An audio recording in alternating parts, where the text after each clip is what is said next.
இருக்கக்கூடிய மருந்துகளே நம் உடலுக்கு உபாதைகளாக மாறிவிடுகின்றது. எனவே இவைகளில் இருந்து நம்மை நாம் பாதுகாத்துக் கொள்ள மூலிகைகளை நாம் தேர்ந்தெடுப்பதே சிறந்தது என்கிறார் டாக்டர் கௌதமன் அவர்கள். நம் விடியலே வா நிகழ்ச்சியின் அடுத்த பகுதியாக வரவிருப்பது பல்லாண்டு வாழ்ந்திட. அன்பான கலைஞர் தொலைக்காட்சி நேயர்களுக்கு என்னுடைய இனிமையான காலை வணக்கங்கள். இன்றைக்கு நம்ம பார்க்கக்கூடிய தாவரத்துடைய பெயர் அசோகம் அப்படின்னு சொல்லக்கூடிய ஒரு பெருமரவகை தாவரம். அசோக மரங்கள் அப்படின்னு சொல்லும்போது பொதுவாக நம்ம நாகர்கோவில், திருநெல்வேலி, கன்னியாகுமரி, கேரளா முழுவதும் நம்ம பார்க்கக்கூடிய ரொம்ப அழகான ஒரு மரம். கேரளாவில் இருக்கக்கூடிய பத்மநாபபுரம் பேலஸ், நம்ம கன்னியாகுமரியில் இருக்கக்கூடிய பேலஸில் பார்த்திங்கன்னா ரொம்ப அழகாக நிறைய அசோக மரங்களை நம்ம பார்க்க முடியும். சிவப்பு கலந்த பூக்களை கொண்டிருக்கக்கூடிய, பார்க்கும்போதே மனதிற்கு ரொம்ப ஒரு ஆனந்தத்தை கொடுக்கக்கூடிய ஒரு மரம் இந்த அசோக மரம். சராக்கா அசோகா அப்படின்னு சொல்லக்கூடிய ஒரு மரம் இது. அசோக மரத்தை பற்றிய மருத்துவ குறிப்புகள் அப்படின்னு பார்க்கும்போது நம்மளுடைய தொன்றைய மருத்துவ குறிப்புகள் நிறைய சித்த மருத்துவம் சம்பந்தப்பட்ட, அதே போல் ஆயுர்வேத மருத்துவம் சம்பந்தப்பட்ட நூல்களில் அசோக மரத்தை பற்றியும் அதோட மருத்துவ குணங்களை பற்றியும் நிறைய குறிப்புகள் இருக்கிறத நம்ம பார்க்க முடிகிறது. இந்த அசோக மரப்பட்டை அப்படிங்கிறது இன்றைக்கு சாதாரணமாக எல்லா நாட்டு மருந்து கடைகளிலும் கிடைக்கக்கூடிய ஒரு மூலிகைன்னு தான் சொல்லணும். பெண்களுக்கு இன்றைக்கு மாதவிலக்கு சம்பந்தப்பட்ட நிறைய கோளாறுகள் ஏற்படுறதை நம்ம பார்க்க முடிகிறது. வயதுக்கு வந்தபோது சரியாக மாதவிலக்கு ஏற்படாமல் இருக்கின்ற கோளாறு, ஒரு 20 to 30ன்னு எடுத்தோம்னா கருமுட்டை பை நீர்க்கட்டிகள் சம்பந்தப்பட்ட கோளாறு, 30 to 40 அப்படின்னு எடுக்க ஆரம்பிச்சோம்னா குழந்தையின்மை சம்பந்தப்பட்ட பிரச்சனை அல்லது கர்ப்பப்பை சம்பந்தப்பட்ட கோளாறுகள், மாதவிலக்கின் போது அதிக உதிரப்போக்கு ஏற்படுகின்ற கோளாறுகள், 40லிருந்து 50 எடுத்தோம்னா அவர்களுக்கு அதிகமாக அடினோமயோசிஸ் அப்படின்னு சொல்லக்கூடிய கருப்பை வீக்கமாக இருக்கக்கூடிய கோளாறுகள், 50 to 60 அப்படின்னு பார்த்தோம்னா கருப்பையில் ஏற்படக்கூடிய கட்டிகள் அப்படின்னு சம்பந்தப்பட்ட கோளாறுகள். ஒரு காலத்தில் பார்த்தோம்னா 100ல் ஒரு 2 அல்லது ஒருவருக்கு ஏற்பட்டு கொண்டிருந்த கோளாறு இன்றைக்கு துரதிர்ஷ்டவசமாக 10ல் ஒருவருக்காவது இந்த பிரச்சனை இருக்கிறது அப்படின்னு சொல்லக்கூடிய அளவுக்கு இருக்கிறது. ஆனால் அதுலேயும் மிக துரதிர்ஷ்டம், பெண்கள் யாருமே அவர்களுடைய ஆரோக்கியத்தில் 1% கூட அக்கறை எடுத்துக்கொள்வது கிடையாது. அதனால தான் பார்த்திங்கன்னா இன்றைக்கு அது ஒரு நோயாக மாறி அது முத்திய பிறகு அறுவை சிகிச்சை செய்து கொள்ள வேண்டிய தேவை இன்றைக்கு 100ல் 30 பெண்களுக்காவது ஏற்படக்கூடிய ஒரு நிலைமை இருக்கிறது. உங்களுடைய வீடை சுற்றி இருக்கக்கூடிய 10 வீட்டில் இருக்கக்கூடிய பெண்களில் ஒருத்தருக்காவது பார்த்திங்கன்னா இன்றைக்கி கர்ப்பப்பை எடுத்திருப்பாங்க. அந்த அளவுக்கு பெண்களுக்கு ஏற்படக்கூடிய பிரச்சனைகள் இன்றைக்கு அதிகமாகி கொண்டே போகிறது. வெறும் உடல் சார்ந்த பிரச்சனைகள் மட்டுமல்ல, மனம் சார்ந்த பிரச்சனைகள், அதனால் ஏற்படக்கூடிய பாதிப்புகள் நிறைய இருக்கிறது. எப்படி அந்த காலத்தில் இந்த மாதிரி பிரச்சனை இல்லாமல் பெண்கள் இருக்க முடிஞ்சது? இன்றைக்கு இருக்க வசதிகள் கூட அன்றைக்கு கிடையாது. செய்யக்கூடிய வேலைகள் மிக மிக அதிகம். பெண்களுக்கு உணவு முறையில் அதிகமான கவனம் இல்லாத ஒரு சூழல் இருந்தது. அப்போ கூட அவங்கெல்லாம் ஹெல்த்தியாக இருந்தாங்களே, ஏன் நம்மளால் இருக்க முடியல? காரணம் என்னன்னு கேட்டிங்கன்னா, அந்த காலத்துலலாம் நிறைய மூலிகைகளை உணவாக பயன்படுத்துகின்ற ஒரு வழக்கம் இருந்தது. இன்றைக்கு அன்ஃபார்ச்சுனேட்லி 200 வருடம் ஆங்கிலேயர்களுடைய ஆட்சியில் நம்மளுடைய ட்ரெடிஷன்ஸ் எல்லாமே நம்ம மறந்து போயிட்டோம். ஏன் அப்படின்னு கேட்டிங்கன்னா, இந்த அசோக மரத்தை பற்றி இருக்கக்கூடிய குறிப்புகள் நம்ம சொல்லணும். அசோக மரத்திலிருந்து எடுக்கக்கூடிய மரப்பட்டை இன்றைக்கு பெண்களுக்கு ஏற்படுகின்ற மாதவிலக்கு சம்பந்தப்பட்ட கோளாறுகளை நீக்குகின்ற ஒரு மிகப்பெரிய அருமருந்து. பெண்களுக்கு மாதவிலக்கு வரவில்லையா, அசோக மரப்பட்டை எடுங்க, 1 லிட்டர் தண்ணி எடுங்க, 20 கிராம் சூர்ணத்தை போடுங்க, கொதிக்க வச்சு 1/2 லிட்டராக குறைங்க, வடிகட்டுங்க. அந்த ஒரு கஷாயத்தை காலையில் ஒரு 150 மில்லி, இரவு ஒரு 150 மில்லி 2 வேளை சாப்பிடுங்க. இதை ஒரு டீயாக எடுத்துங்க. இன்றைக்கி என்ன பண்ணுறோம், காலையில் எழுந்த உடனே டீ, காஃபி, அந்த உற்சாக பானம், இந்த உற்சாக பானம்னு நிறைய சாப்பிட்றோம். எல்லாத்தையும் கட் பண்ணுங்கள். காலையில் எழுந்த உடனே 200 மில்லி தண்ணி, 1 டேபிள் ஸ்பூன் அந்த பவுடரை போடுறோம், கொதிக்க வைக்கிறோம், குறைக்கிறோம், 100 மில்லியாக வடிகட்டுறோம். அதில் பனங்கற்கண்டு இல்லை தேன், தேவைப்பட்டால் ஒரு 2 ஸ்பூன் பால் கூட கலந்துக்குங்க. இந்த மூலிகை காஃபியாக இல்லை மூலிகை தேநீராக இதை ஒரு 3 மாத காலம் உங்கள் வீட்டில் இருக்கக்கூடிய பெண் குழந்தைக்கு கொடுத்து பாருங்கள். மாதவிலக்கு சம்பந்தப்பட்ட எந்த பிரச்சனையும் இல்லாமல் அந்த குழந்தை ஆரோக்கியமாக இருக்கிறத பார்க்க முடியும்.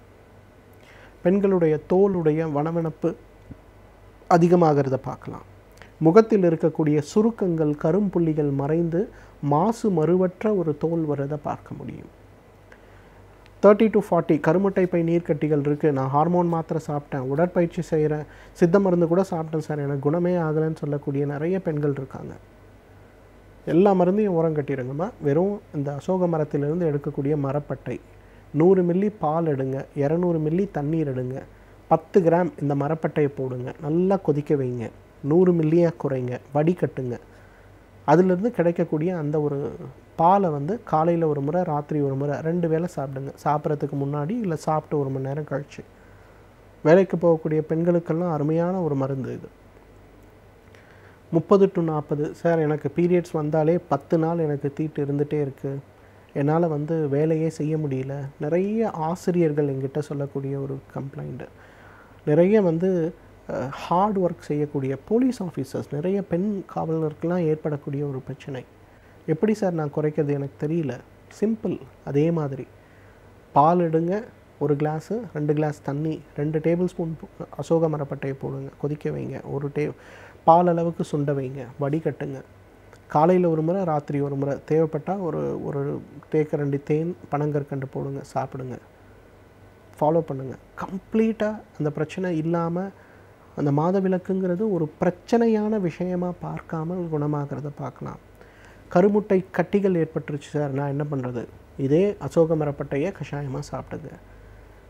50 வயது ஆச்சு சார், திடீர்னு ஒரு முறை ப்ளீடிங் ஆச்சு, போய் பார்த்தா எனக்கு கருப்பையில் கட்டி இருக்குன்னு சொல்கிறாங்க, நான் எப்படி இதை அறுவை சிகிச்சை இல்லாமல் குணப்படுத்த முடியும்? இந்த கஷாயத்தை சாப்பிடுங்க, பால் கஷாயத்தை சாப்பிடுங்க, ஒரு 2 மாதம் வெயிட் பண்ணுங்கள், திருப்பி போய் ஸ்கேன் பண்ணி பாருங்கள், அதெல்லாம் குறைஞ்சிருக்கிறத பார்க்கலாம். ஸோ பெண்களுக்கு மாதவிலக்கு காலங்களில் ஏற்படுகின்ற எந்த வகையான பிரச்சனையாக இருந்தாலும், இந்த கருப்பையில் ஏற்படுகின்ற, கருமுட்டை பையில் ஏற்படுகின்ற மாதவிலக்கு சம்பந்தப்பட்ட கோளாறுகள், அதே போல் கருப்பை குழலில் ஏற்படுகின்ற பிரச்சனைகள் எதாக இருந்தாலும் சரி, அது குணமாகுவதற்கு, அருமையான ஒரு தீர்வளிப்பதற்கு ஒரு நல்ல மருந்து இந்த அசோக மரத்திலிருந்து எடுக்கக்கூடிய மரப்பட்டை. எல்லா நாட்டு மருந்து கடைகள்லையும் கிடைக்கக்கூடிய மிகச் சாதாரண ஒரு மூலிகை அது. தகுந்த மருத்துவ ஆலோசனையின் பேரில் சரியான முறைப்படி இதை உபயோகப்படுத்தி வந்தோமேயானால் நம்மாலும் பல்லாண்டு காலம் ஆரோக்கியமாக வாழ்ந்திட முடியும். சமூகம் என்பது நன்மைகளையும் தீமைகளையும் உள்ளடக்கியவை. இவற்றில் நன்மைகள் எவை, தீயவைகள் எவை என்று நாம் அறிந்து வாழ கற்றுக்கொள்ள வேண்டும் என்கிறார் எழுத்தாளர் மனுஷபுத்திரன் அவர்கள். நம் விடியலேவா நிகழ்ச்சியின் அடுத்த பகுதியாக வரவிருப்பது தீதும் நன்றும்.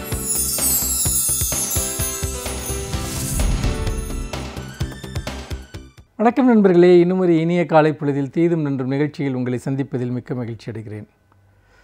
இதற்கு முந்தைய நிகழ்ச்சியில் நாம் ஆதாரமற்ற முறையில் பரப்பப்படுகிற சில வதந்திகளை பற்றி நாம் விரிவாக பேசினோம். அதோடு தொடர்புடைய ஆனால் இன்னொரு விஷயத்தை பற்றி இன்றைக்கு நாம் பேசலாம் என்று நினைக்கிறேன். அது மருத்துவ குறிப்புகள் தொடர்பானது அல்லது மாற்று மருத்துவ முறைகள் தொடர்பானது. முக்கியமாக சமூக வலைத்தளங்கள் பரவலாக வந்த பிறகு இந்த மாற்று மருத்துவம் தொடர்பாக, மரபு மருத்துவம் தொடர்பான ஒரு மிகப்பெரிய ஒரு விழிப்புணர்ச்சி ஏற்படுத்தப்பட்டிருக்கிறது என்பதில் எந்த விதமான ஐயமும் கிடையாது. ஆனால் இப்பொழுது ஒரு ஆபத்தான ஒரு போக்கு இங்கு தொடங்கி இருக்கிறது. பொதுவாக எந்த வகை மருத்துவமாக இருந்தாலும் சரி, அதன் மீதான அதீதமான நம்பிக்கை என்பது நம்மை மிகவும் ஆபத்தான இடங்களுக்கு இட்டு செல்லக்கூடியது. பொதுவாக நம்முடைய மருத்துவ பண்பாடு என்பது இன்றைக்கு மிகப்பெரிய சிக்கலாக மாறிவிட்டது. சமீபத்தில் நான் ஒரு ஆங்கில ஏட்டிலே ஒரு கட்டுரை படித்தேன். ஒரு மூட்டு மாற்று அறுவை சிகிச்சைக்கு ஆகக்கூடிய செலவு, அதனுடைய உண்மையான செலவு என்பது வெறும் 10,000 ரூபாய். ஆனால் மருத்துவமனைகள் கிட்டத்தட்ட 1.5 லட்சம் ரூபாய் வரைக்கும் அதில் பணம் வசூலிக்கின்றன என்பதுதான் அந்த செய்தி. இந்த செய்திக்கும் நான் சொல்ல வந்த இந்த மாற்று மருத்துவ முறை தொடர்பான பரப்பப்படுகிற செய்திகளுக்கும் ஒரு தொடர்பு இருக்கிறது. மூட்டு மாற்று அறுவை சிகிச்சை என்பது விஞ்ஞானத்தினுடைய ஒரு கண்டுபிடிப்பு. மூட்டு தேய்மானம் அடைந்தவர்களுக்காக செய்யப்படுகிற ஒரு முக்கியமான ஒரு சிகிச்சை என்பதில் மாற்று கருத்து இருக்க முடியாது. ஆனால் அதை எட்டாக்கனியாக மாற்றி அதற்கு ஒரு மிகப்பெரிய விலையை நிர்ணயித்த பிறகு மக்கள் அது சம்பந்தமான அந்த மருத்துவத்தை செய்ய முடியாதவர்கள் இதற்கு ஏதாவது மாற்று இருக்குமா என்று நினைக்கிறார்கள். பொதுவாக நம்முடைய மாற்று மருத்துவம் என்பது, மாற்று மருத்துவ முறைகள் என்பது வாழ்க்கை முறையோடு தொடர்புடைய ஒரு விஷயம். அதில் அறிவியல் பூர்வமான சில விஷயங்கள் இருக்கின்றன. முக்கியமாக உடலினுடைய நோய் எதிர்ப்பு சக்தியை கூட்டுவது, உடலினுடைய ஒரு தாங்கும் திறனை அதிகரிப்பது, சில செல்களுக்கு புத்துணர்ச்சி ஊட்டுவது போன்ற விஷயங்களை சில மாற்று உணவுகள், மாற்று மருத்துவ முறைகள் நமக்கு தருகின்றன என்பதில் எந்த விதமான ஐயமும் கிடையாது. ஆனால் இந்த மாற்று உணவு முறை, மாற்று மருத்துவம் என்பது இப்பொழுது ஒரு மிகப்பெரிய மதம் போல மாற்றப்படுகிறது. அறிவியல் பூர்வமான உண்மைகள் எதையுமே பொருட்படுத்தாமல் மனம் போன போக்கில் ஆளுக்கு உணவு முறைகளை இன்றைக்கு பரிந்துரைக்கிறார்கள், மருத்துவ முறைகளை இன்றைக்கு பரிந்துரைக்கிறார்கள். இதன் விளைவாக கடும் உப விளைவுகளை சந்திக்கக்கூடியவர்கள் இன்றைக்கு ஏராளமான பேர் இருந்து கொண்டிருக்கிறார்கள். அப்படியென்றால் அறிவியல் பூர்வமான நவீன மருத்துவ முறையில் உப விளைவுகள் இல்லையா என்று நீங்கள் கேட்கலாம். இருக்கின்றன. அந்த உப விளைவுகளை நாம் கண்டறிய முடியும். அதை பற்றி ஏற்கனவே விரிவாக சொல்லப்பட்டிருக்கிறது. சில மருத்துவர்கள் நேர்மையற்ற வகையில் அதை நோயாளிகளுக்கு தெரிவிப்பதில்லையே ஒழிய எந்த மருந்துகள், சிகிச்சை முறையினுடைய உப விளைவுகள் பற்றியும் ஏற்கனவே அறிவியல் பூர்வமாக மிக விரிவாக பதிவு செய்யப்பட்டிருக்கின்றன. அவை நம்முடைய ஒரு அறிவு பரப்பினுடைய ஒரு பகுதியாக அவை இருக்கின்றன. நாம் அதை தெரிந்து கொள்ளாது நம்முடைய அறியாமை என்று சொல்லலாம்.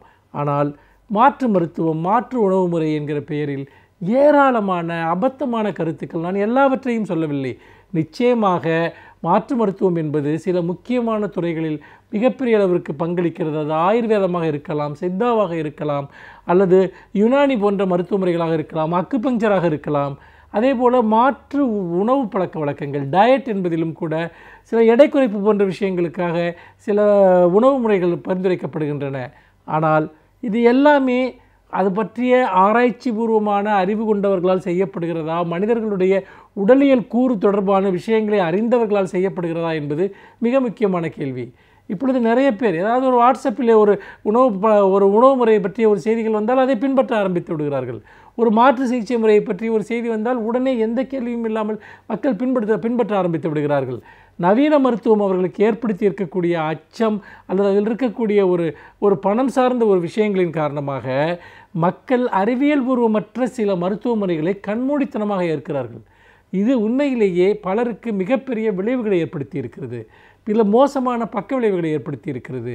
இதில் என்ன ஒரு பிரச்சனை என்றால், இந்த மாற்று மருத்துவத்தில் இருக்கக்கூடிய பயனளிக்கக்கூடிய அறிவியல் பூர்வமான விஷயங்களை நவீன மருத்துவர்கள், அலோபதி மருத்துவர்கள் ஏற்றுக்கொள்வது கிடையாது. அதே சமயத்தில் அலோபதி மருத்துவத்தால் மட்டும்தான் சில விஷயங்களை குணப்படுத்த முடியும் என்பதை இந்த மாற்று மருத்துவத்தை முன்வைப்பவர்கள் பெரும்பாலானோர் ஏற்றுக்கொள்வதில்லை. ஆனால் சிறந்த மருத்துவர்கள், அவர்கள் அலோபதி மருத்துவர்களாக இருந்தால் நம்முடைய இயற்கை மருத்துவம், மரபுசார் மருத்துவத்தில் இருக்கக்கூடிய சில அம்சங்களை, நல்ல அம்சங்களை எடுத்துக்கொள்கிறார்கள், அதை நோயாளிகளுக்கு பரிந்துரைக்கிறார்கள். அதே சமயத்தில் சில மரபுசார் மருத்துவ முறை சார்ந்த மருத்துவர்களும் கூட ஒரு சிறந்த ஒரு அலோபதி மருத்துவர்களிடம் தங்கள் நோயாளிகளை அவர்களுடைய கடுமையான பிரச்சனைகளுக்காக அனுப்புகிறார்கள். ஆனால் லாப நோக்கத்தை மட்டுமே கணக்கில் கொண்டு இரண்டு தரப்பிலும் செயல்படக்கூடிய மருத்துவர்கள் இருக்கிறார்கள். அவர் கண்மூடித்தனமான மருந்துகளை பரிந்துரைப்பதை தவிர வேறு எதுவுமே செய்வது கிடையாது. அதிலும் குறிப்பாக மாற்று மருத்துவம் தொடர்பாக எந்த முறையான படிப்பும் இல்லாதவர்கள், பயிற்சி இல்லாதவர்கள், அறிவியல் அணுகுமுறை இல்லாதவர்கள் நோயாளிகளை தங்களுடைய ஒரு களமாக பயன்படுத்தி கொண்டு அவர்களுக்கு எண்ணற்ற விஷயங்களை இதுபோல் பரிந்துரைப்பதை நாம் பார்க்கிறோம். இது மிக மிக ஆபத்தான ஒரு போக்கு. நாம் மருத்துவம் தொடர்பான விழிப்புணர்வு என்பது மிக மிக முக்கியம். எந்த வகை மருத்துவமாக இருந்தாலும் அதை கண்மூடித்தனமாக பின்பற்றுவது அல்லது சமூக வலைத்தளங்களில் வரக்கூடிய தகவல்களை உண்மை என்று உடனே நம்புவது, இது எல்லாமே இன்றைக்கு ஒரு மிகப்பெரிய பிரச்சனையாக மாறிக்கொண்டிருக்கிறது. ஆகவே நண்பர்களே, நான் மீண்டும் சொல்கிறேன், உங்களுக்குள் வரக்கூடிய இதுபோன்ற உங்கள் உடல்நலம் சார்ந்த சிகிச்சைகள், உணவு முறைகள் சார்ந்த விஷயங்களை 1க்கு 10 முறை யோசியுங்கள். பல்வேறு விதமான ஆலோசனைகளை கேளுங்கள். ஒன்று உங்களுக்கு வித்தியாசமாக இருக்கிறது என்பதற்காகவே அதை ஏற்றுக்கொண்டு விடாதீர்கள். அதற்கான விலையை நீங்கள் கொடுக்க வேண்டியிருக்கும் என்று சொல்லி மீண்டும் இன்னும் ஒரு புதிய சிந்தனையோடு உங்களை சந்திக்கிறேன். நன்றி, வணக்கம். பல துறைகளில் பல சாதனைகளை படைத்தவர்கள் அவர்களுடைய அனுபவங்களை நம்முடன் பகிர்ந்து கொள்ளும் போது அது நமக்கு சிறந்த தூண்டுகோலாக அமைகின்றது. அந்த வகையில் இன்றைய சிறப்பு விருந்தினர் யார் என்பதை பற்றியும் அவர்கள் என்ன செய்திகளை நம்முடன் பகிர்ந்து கொள்ளப் போகிறார்கள் என்பதையும் பார்க்கலாம். நம் வீடியோலே வா நிகழ்ச்சியின் அடுத்த பகுதியாக வரவிருப்பது சிறப்பு விருந்தினர் பகுதி.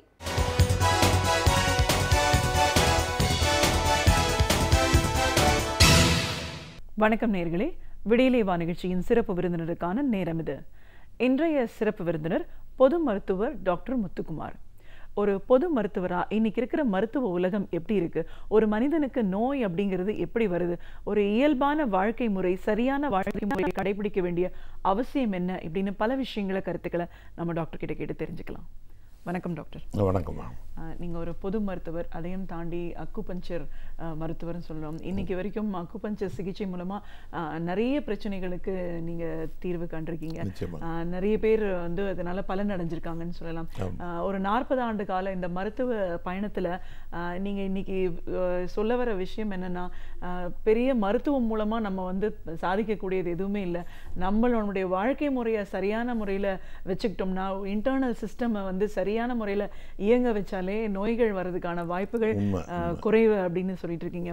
ஸோ ஒரு இயல்பான வாழ்க்கை முறை, நோயற்ற வாழ்வு, ஆரோக்கியமான வாழ்வெல்லாம் இன்னைக்கு ரொம்ப தேவை அப்படின்னும் போது, இதையெல்லாம் கெடுக்கிற மாதிரியான ஒரு சூழல் எதனால ஏற்படுது, அதுலேருந்து நம்ம மீண்டு வரணும் அப்படின்னும் போது நம்ம என்ன பண்ணணும் அப்படின்னு மருத்துவம், ஆங்கில மருத்துவத்துக்கும் அப்பாற்பட்டு ஒரு வாழ்வியல் சார்ந்த பல விஷயங்களை எங்க நேர்களோட நீங்க முழுமையா பகிர்ந்துக்கணும் சார். இன்னைக்கு வந்து ஒரு ஹெல்த், நம்ம ஆரோக்கியமான வாழ்வு அப்படின்னு சொல்லும்போது மனிதன் எப்படி இருக்கணும், இல்லை எப்படி இல்லைங்கம்மா. இப்போ அந்த காலத்து சுவடிகளில் பார்த்தோம்மா, ஒரு மனிதனோட முழுமையான மனிதனோட ஆயுள் காலம்ன்றது 120 ஆண்டுகள். இப்போ நம்ம வந்து பிறந்த இடங்களில் உள்ள ஆடு மாடு நாய் கோழி எல்லாத்துல நம்ம தான் அறிவு மிகுந்தவன், நாகரிகம் அடைந்தவன், ரொம்ப கலாச்சாரத்தில் உச்சகட்டம்னு சொல்லி நம்மளே பெருமை பீத்திக்கிறோம். ஆனால் அந்த காலத்தில் இப்போ பாருங்கள், அந்த காலத்தில் 14 வருஷம் உயிரோடு இருந்த டாக் இந்த காலத்தையும் 14 வருஷம் உயிரோடு இருக்குது. அந்த காலத்தில் 100 வருஷம் உயிரோடு இருந்த யானையெல்லாம் இன்றைக்கி 100 வருஷம் தான் உயிரோடு இருக்குது. அப்போ 120 ஆண்டுகள்னு மனுஷனை சொன்னாங்க. பைபிளில் சங்கீதம் 90:10 பார்த்தீங்கன்னா, என் ஆயுத்து நாட்கள் 70 வருஷம், பலத்தின் மிகுதி அல்லது 80 வருஷமே ஆனாலும்னு சொல்கிறாங்க. அப்போ அவர் காலங்களிலே மோசே காலம் வந்து 3000 ஆண்டுக்கு முன்னாடி, அப்பயே அந்த 120 வந்து 80க்கு வந்துருச்சு. இப்போ 58 இருந்துங்க, இப்போ தான் இந்தியாவில் 63 பார்த்துருக்கோம் நம்ம. அப்போ நீங்கள் சோக்கால்டு நாகரீகம் அடைஞ்சதாக சொல்லப்பட்டால் நீங்கள் இந்த 120 கூட்ட வேண்டாம், 120 நின்றுக்கணும்ல. அப்போ நம்ம பின்னாடி தான் வந்திருக்கோமே ஒழிய ஹெல்த் பாயிண்டில் நம்ம எந்த விதத்தையும் நம்ம முன்னாடி போகல. நம்ம கண்டுபிடிச்ச எவ்வளோ உபகரணங்கள் எதுவுமே நமக்கு நல்லது பண்ணலை. நம்மளுடைய ஹெல்த்தை பற்றி தான் நான் சொல்கிறேன், பணம் சம்பாதிக்கிறதையும் நான் சொல்லவே இல்லை. ஹெல்த் இது வெல்த்துன்னு தான் பாடமே. அப்போ என்ன காரணம் நீங்கள்லாம் சொல்லலாம், சார் அந்த காலத்தில் பொல்யூஷன் கிடையாது, இப்போ பொல்யூஷன் அதனால் போச்சு நீங்கள் காரணம் சொல்லலாம். ஓசோனில் எல்லாம் ஓட்டம் வந்துச்சுங்கண்ணே, அதில் தானே வந்து நான் சொல்கிற யானையும் வளருதுங்க. ஆனால் அதுக்கு மட்டும் பொல்யூஷன் ஒன்றும் பண்ணலை, எனக்கு மட்டும் பண்ணுதுன்னா என்ன அர்த்தம், எப்படி அது என்ன காரணம் அப்படின்னாம்மா, நோய் வருவதற்கான காரணங்கள் மிச்ச சயின்ஸ் சொல்கிற மாதிரி வியாதி, கிருமி வந்து அட்டாக் பண்ணுது, கிருமி வந்து கொல்லப்படுதுன்னு நீங்கள் சொல்கிறீங்க. நாங்கள் ஒரு மருந்தை கொடுத்து அந்த கிருமியை கொல்கிறோம், அந்த ஆள் நோயாளி நல்லா போகிறாங்க. இதுதான் கான்செப்டாக இருந்திருந்தால் எவ்வளவோ வியாதி நான் கையை மடக்க முடியும். இப்போ டயபிட்டிஸ் எடுத்துக்கங்க, ஆஸ்துமா எடுத்துக்கங்க, மூட்டு வலி முழங்கால் எடுத்துக்கங்க, சைனஸ் எடுத்துக்கங்க, ஒத்த தலைவலி எடுத்துக்கோங்க, மூளை வளர்ச்சி இல்லாத குழந்தைங்க, எப்பிலப்சி, இந்த கைகால் வலிப்பு, அப்புறம் சோரியாசிஸ்ன்ற ஸ்கின் டிசீஸ், இப்போ விட்டிலேகோ, இது மாதிரி 1000 சொல்லுவேன். இது எதுவுமே கிருமினால வர்றதில்லை. அப்போ நம்மளை எவ்வளோ நாள் ஏமாற்ற போகிறோம்? ஆயுர்வேதிக் நம்முடைய பழமையான ஒரு மருத்துவ முறை ஆயுர்வேதிக், அதுக்கு எந்த மாற்று கருத்தும் கிடையாது. இன்றைக்கி ஒருத்தங்க ஆயுர்வேதிக் குத்தம் சொன்னாங்கன்னா செய்கிறவங்க தெரியாதுன்னு தான் அர்த்தம். அந்த சிஸ்டம் அருமையான சிஸ்டம். இதே டிபெட்டன் மெடிசன், அதுவும் கிட்டத்தட்ட 3000-4000 ஆண்டுகள் பழமையானது. அதுலேயும் சரி, எங்கள் அக்குபஞ்சர் வைத்திய முறையில் பார்த்தா கிட்டத்தட்ட அது ஒரு 5000-10,000 வருஷத்துக்கு முன்னாடி உள்ளது. இந்த மூணுலேயுமேமா நோய்க்கான காரணங்களை லிஸ்ட்டு போட்டுருவாங்க. அதில் ஒரு இடத்துல கூட கிருமின்ற வார்த்தையே வரல. காரணம் என்னென்னா, கிருமி மட்டும் நோயை கொண்டுறதில்லை. இவங்க எல்லாமே என்ன சொல்கிறாங்கன்னா, வியாதினால் அந்த கிருமி வந்து உட்காரலை, இந்த உடம்புக்குள்ளே இந்த வியாதியை வளர்க்குறதுக்கான, இந்த கிருமியை வளர்க்குறதுக்கான சூழ்நிலையை நான் உருவாக்கிட்டேன்னா ஆட்டோமேட்டிக்காக அந்த கிருமி காற்று வழியே உள்ளே போய் உட்காந்துக்கூடாது. ஸோ நீங்கள் கிருமியை மட்டும் கொண்டால் அந்த நோயினோட அந்த சூழ்நிலையை எப்படி நீங்கள் நல்லாக போகிறீங்க? அதனால தான் வள்ளுவர் என்ன சொல்கிறாங்க, நோய் நாடி நோய் முதல் நாடின்றாங்க. தலைவலிக்கு ஒரு மாத்திரை, கால் வலிக்கு ஒரு மாத்திரை, இடுப்பலிக்கு ஒரு மாத்திரை கொடுத்தா நல்லா போகுமாமா? அதுக்கு வந்து இது அதனால தான் நான் சொன்ன பாருங்க, இத்தனை வியாதி, டயபிட்டிஸ், இது எதுவுமே வந்து கண்ட்ரோலபுள், நாட் ட்ரீட்டபுள். முழங்கால் வலிக்கு என்ன ட்ரீட்மெண்ட் இருக்குது சொல்லுங்கள்? எத்தனை பேர் என்ன தான் சர்ஜரி பண்ணாலும் 100க்கு 100 நல்லாகுதா? சொல்ல நான் எந்த மருத்துவ முறையும் குத்தம் சொல்லலாமா? நம்மளுடைய வாழ்க்கை வழிமுறையை நம்ம கெடுத்துடும்.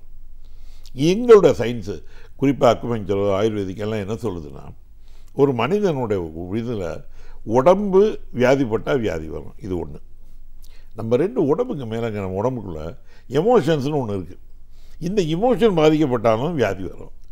அதுக்கு மேலே ஸ்பிரிட்டுன்னு ஒன்று இருக்குது, இது பாதிக்கப்பட்டாலும் ஒரு வியாதி வரும். நான் உதாரணத்துக்கு ஒன்று சொல்கிறேம்மா, நான் ஒரு டாக்டரு, தூக்கமே இல்லாமல் நல்லா தூங்கிட்டு நான் பேசாமல் தூக்கமே இல்லாமல் இருந்து என் உடம்புக்கு எடுத்து சாப்பிடாமல் இருந்து ஓவராக வேலை பார்த்து மக்களுக்கு நல்லது பண்ணலாம். ஆனால் அது என் உடம்புக்கு நான் பண்ணுற துரோகம், எனக்கு வியாதி வரும். எமோஷன், இப்போ சிவாஜி அப்பா இருக்கார், சிவாஜி சார் படம் பார்க்குறோம், நமக்கு நல்லா தெரியுது இது அவருடைய வாழ்க்கை கிடையாது, இது நடிக்கிறாரு, காசு வாங்கி நடிக்கிறாரு, நல்லா தெரியும். நம்ம வீட்டில் ஏசியில் பார்த்துக்கிட்டு இருப்போம்.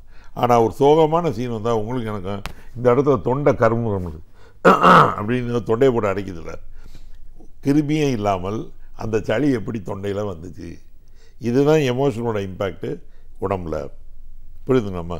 இதுக்கு மேலே ஸ்பிரிட்னு ஒன்று உங்களுக்கு எனக்கு ஃப்ரெண்ட்ஸ் இருந்துருப்பாங்க, அவங்க உட்கார்ந்தாலே நெகட்டிவாக பேசுவான். நான் வந்தாலே தெரியாது இருங்க, எனக்கு எதுவுமே தெரியாது, பொட்டாடி தெரியல, புள்ள தெரியல, வேலை இப்படி பார்த்தா நெகட்டிவாகவே சொல்லுவாங்க. நம்மளே ட்ரெயின் ஆன மாதிரி ஃபீல் ஆகும். இதுதான் எமோஷன், ஸ்பிரிட்டு. ஸோ ஸ்பிரிட்டு கெட்டால் எமோஷன் கிடும், எமோஷன் கெட்டால் பாடி கிடும். நீங்கள் பாடிக்கு மட்டும் வைத்தியம் பண்ணிக்கிட்டு நாங்கள் இந்த 2 நல்லா இருக்குனீங்கன்னு சொன்னீங்கன்னா ஏற்றுக்கொள்ளவே முடியாது. இந்த காலகட்டங்களில் மக்கள் ஒரு பரபரப்பான வாழ்க்கையில் இருக்காங்க. எத்தனை பேர் தன்னை பற்றி யோசிக்கிறாங்கன்னு நினைக்கிறீங்க? தன்னை பற்றி யோசித்தா மட்டும்தாம்மா அவங்க தன்னை பற்றி கவனிக்க தெரியும். அவை என்ன சொன்னாங்க? அரிது அரிது மானிடராய் பிறத்தல் அரிது, அதனினும் அரிது கூன் குருடு செவிடு பேடின்றி பிறத்தல் அரிதுன்னு சொல்கிறாங்க. இது எல்லாருக்கும் தெரிஞ்ச ஒரு டைலாக்கு. இதுக்கு என்ன அர்த்தம்னு யோசிச்சு பார்த்தீங்கன்னா, இந்த கூன் குருடு பேடு இதெல்லாம் வியாதியை தான் அவங்க சொன்னாங்க. இந்த உடம்பை அவ்வளவு கண்ட்ரோல்டாக நல்லபடியாக வச்சுக்கங்கன்னு சொல்கிறது தான் நோயற்ற வாழ்வே குறைவற்ற செல்வம்னு சொன்னது காரணமே. இதே நம்ம மட்டும் சொல்லிங்க, சான்ஸ்கிரிட்டில் பார்த்தீங்கன்னா ஆரோக்கியம் தைஸ்வரியம் அப்படின்றாங்க. தைரியமும் ஐஸ்வர்யம் தர்றது ஆரோக்கியம். அப்போ இந்த ஆரோக்கியத்தை நம்ம எப்படி பண்ணணும்? நம்பர் 1, நம்மளுடைய கண்டுபிடிப்புகள்லேயே மோசமான கண்டுபிடிப்புமா பல்பு. இந்த பல்பை ஏன் நான் மோசமான கண்டுபிடிப்பு சொல்கிறேன்னா, பகல் நேரங்கள் மானிடருக்கு சாமி கொடுத்தாரு, இரவு நேரங்கள் விலங்குகளுக்கு கொடுக்கப்பட்டது. மனுஷன் போய் படுத்துடணும் வீட்டில், விலங்குகள் எஞ்சி வெளியே வரும், அது உலகத்தை சுற்றிக்கிட்டு அதுவே காலையில் படுத்துடும், மனுஷன் உட்காரலாம். இப்போ அதை விட்டுட்டு பல்பை கண்டுபிடிச்சி வச்சுக்கிட்டு ராத்திரி பகலாக நம்ம பண்ணோம்னா இந்த உடம்புக்குள்ளே ஒரு பயாலஜிக்கல் கிளாக் ஒன்று இருக்குங்க. இந்த கிளாக் நீங்கள் அதுபடி தான் நடக்கும். இந்த உடம்பு மாற்றவே நீங்கள் முடியாது. மாற்ற முயற்சி பண்ணிங்கன்னா வியாதி வரத்தான் செய்யும். கண்டிப்பாக சார். இப்போ வியாதி பற்றி சொல்லும்போது இப்போ நீங்களே சொல்லியிருக்கீங்க, நிறைய இப்போ பல்ப் இருக்கிறதுனால இந்த மாதிரியான பிரச்சனை. இன்றைக்கி டெக்னாலஜி சயின்டிஃபிக் அட்வான்ஸ்மெண்ட் ஒவ்வொரு நிமிஷமும் புதிய புதிய கண்டுபிடிப்புகள் உலக அளவில் உருவாயிட்டே தான் இருக்கிறத நம்ம பார்க்குறோம். ஸோ இப்போ இதோட தான் நம்ம அக்காமடேட் பண்ணி வாழறோம் அப்படின்னா வியாதிகளும் புதுசு புதுசாக வருதுன்னு சொல்கிறது இல்லைங்கம்மா. அது காரணம் என்ன அப்படின்னா, எல்லா வியாதியும் எல்லா காலத்துலையும் இருக்கப்பட்டது தான். நீங்கள் ஒன்றும் புதுசாலாம் எந்த வியாதியும் வர சான்ஸே கிடையாது. இப்போ கண்டுபிடிக்கிறாங்க, அவ்வளோதான். மிச்சபடி வியாதிகள் எல்லா காலத்தையும் ஒன்று தான். இப்போ வரக்கூடிய வியாதிகள் எதுனாலனா இந்த புது புது கண்டுபிடிப்புகள் இருக்குல்ல, அதனால் ஏற்படக்கூடிய பிரச்சனை. இப்போ ஒன்று வேணால் செல்ஃபோன் எடுத்துக்கங்க, அதெல்லாம் வாழவே முடியாது. செல்ஃபோன் ரொம்ப நேரம் வச்சுக்கிட்டே இருந்தீங்கன்னா காதெல்லாம் சூடாகும், நம்ம எல்லாருக்கும் தெரியும். அப்போ செல்ஃபோன் காது சூடாகுதுன்னா அது nothing but electro magnetic wave தான். இந்த நம்ம மூளைக்குள்ளே உடம்புக்குள்ளே உள்ள எல்லா நரம்பு சிஸ்டமுமே எலக்ட்ரோ மேக்னெட்டிக் கண்டக்ஷன் தான் நடந்துருக்கு. அப்போ இது போய் அதை பாதிக்குமா பாதிக்காதா? ஒரு ஃப்ளைட்டில் போய் உட்காந்துருக்கிறப்ப அவன் ஒரு லெவலில் இறங்கும்போது எல்லோரும் செல்ஃபோன் ஆன் பண்ணுங்கன்றான். எதுக்கு சொல்கிறான்? அவனோட சிக்னல் ரிசீவ் பண்ணுறதுக்கு இது இடைஞ்சல் பண்ணுதுன்னு சொல்கிறான். அப்போ இது ஏற்றுக்கொண்ட ஒரு வாதம். அப்போ ஏர் ஃப்ளைட்டுக்கு இடைஞ்சல் வந்தால் பரவாயில்ல, ஒரு ஹியூமனோட பிரெயினுக்கு நம்ம யோசிக்க வேண்டாமா? அப்போ நம்ம என்ன பண்ணணும் நான் சொல்கிறேன்னா, இப்போ மக்கள்கிட்ட தேவைக்கு உபயோகப்படுத்துங்க. ஒரு நிமிஷத்துக்கு மேலே பேச வேண்டிய மேட்டர்னா நேரம் தான் போய் பேச முடியும். அதை உட்காந்து ஃபோனில் உட்காந்து நான் முக்கியமான மேட்டர்களே சொல்கிறேன். கதை பேசுகிறதுக்கு நம்ம ஃபோன் எடுத்தீங்க, எதுவுமே கண்டுபிடிச்சது எளிதானது. என் வேலையை போட்டு நான் இங்கேருந்து லண்டனில் போய் பேசுகிறது, இங்கேயே உட்காந்து ஃபோன் பண்ணால் எனக்கு டைம் மிச்சம். ஆனால் அதுக்கு நான் எப்படி யூஸ் பண்ணுறேன்னு தான். அடுத்த வீட்டில் உட்காந்துருக்க ஃப்ரெண்டை நான் பேசுகிறதுக்கு 1 மணி நேரம். அது இப்போல்லாம் ரொம்ப அவமானம். என்ன, வீட்டுக்குள்ளேயே தனித்தனி ரூமில் உட்காந்துட்டு ஃபோனில் பேசுகிற வீடு எவ்வளோ தெரியும் எனக்கு. இந்த செல்ஃபோன் ஒன்றுங்க சொந்தங்களை அந்நியமாக்கினது, அந்நியங்களை சொந்தமாக்குனது. முன்னாடியே எங்கள் அப்பா வந்தாருன்னா டேபிளில் எப்படா வருவான்னு காத்திருந்து ஒன்றா உட்காந்து சாப்பிடுவோம், ஒன்றா பேசுவோம், ஒன்றா சிரிப்பேன், எல்லாம் சிரிப்போம். எல்லோரும் தனித்தனியாக ரூமில் போய் உட்காந்துக்கிறோம்.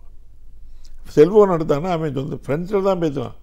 அப்போ அந்நியத்தை சொந்தமாக்குது, சொந்தங்களை அந்நியமாகுது. அது மாதிரி கண்டுபிடிப்புகள் நல்லது, எப்படி உபயோகப்படுத்துகிறோம். தவறாக உபயோகப்படுத்தினா எல்லாமே தப்புங்க. கரண்ட்டு கண்டுபிடிச்சது நல்லது, அதுக்காக நான் கையில் பிடிக்க முடியுமா? என்னோட லிமிட்டேஷன்ஸ் இருக்குல்ல. நான் அதை தான் மக்கள்கிட்ட என்ன சொல்கிறேன்னா, உங்களுக்காக சில நேரத்தை செலவழிங்க. நாம் யார், நம்ம என்ன செய்யணும், உலகத்துக்காக ஃபுல்லாக செலவழிக்கணுமா?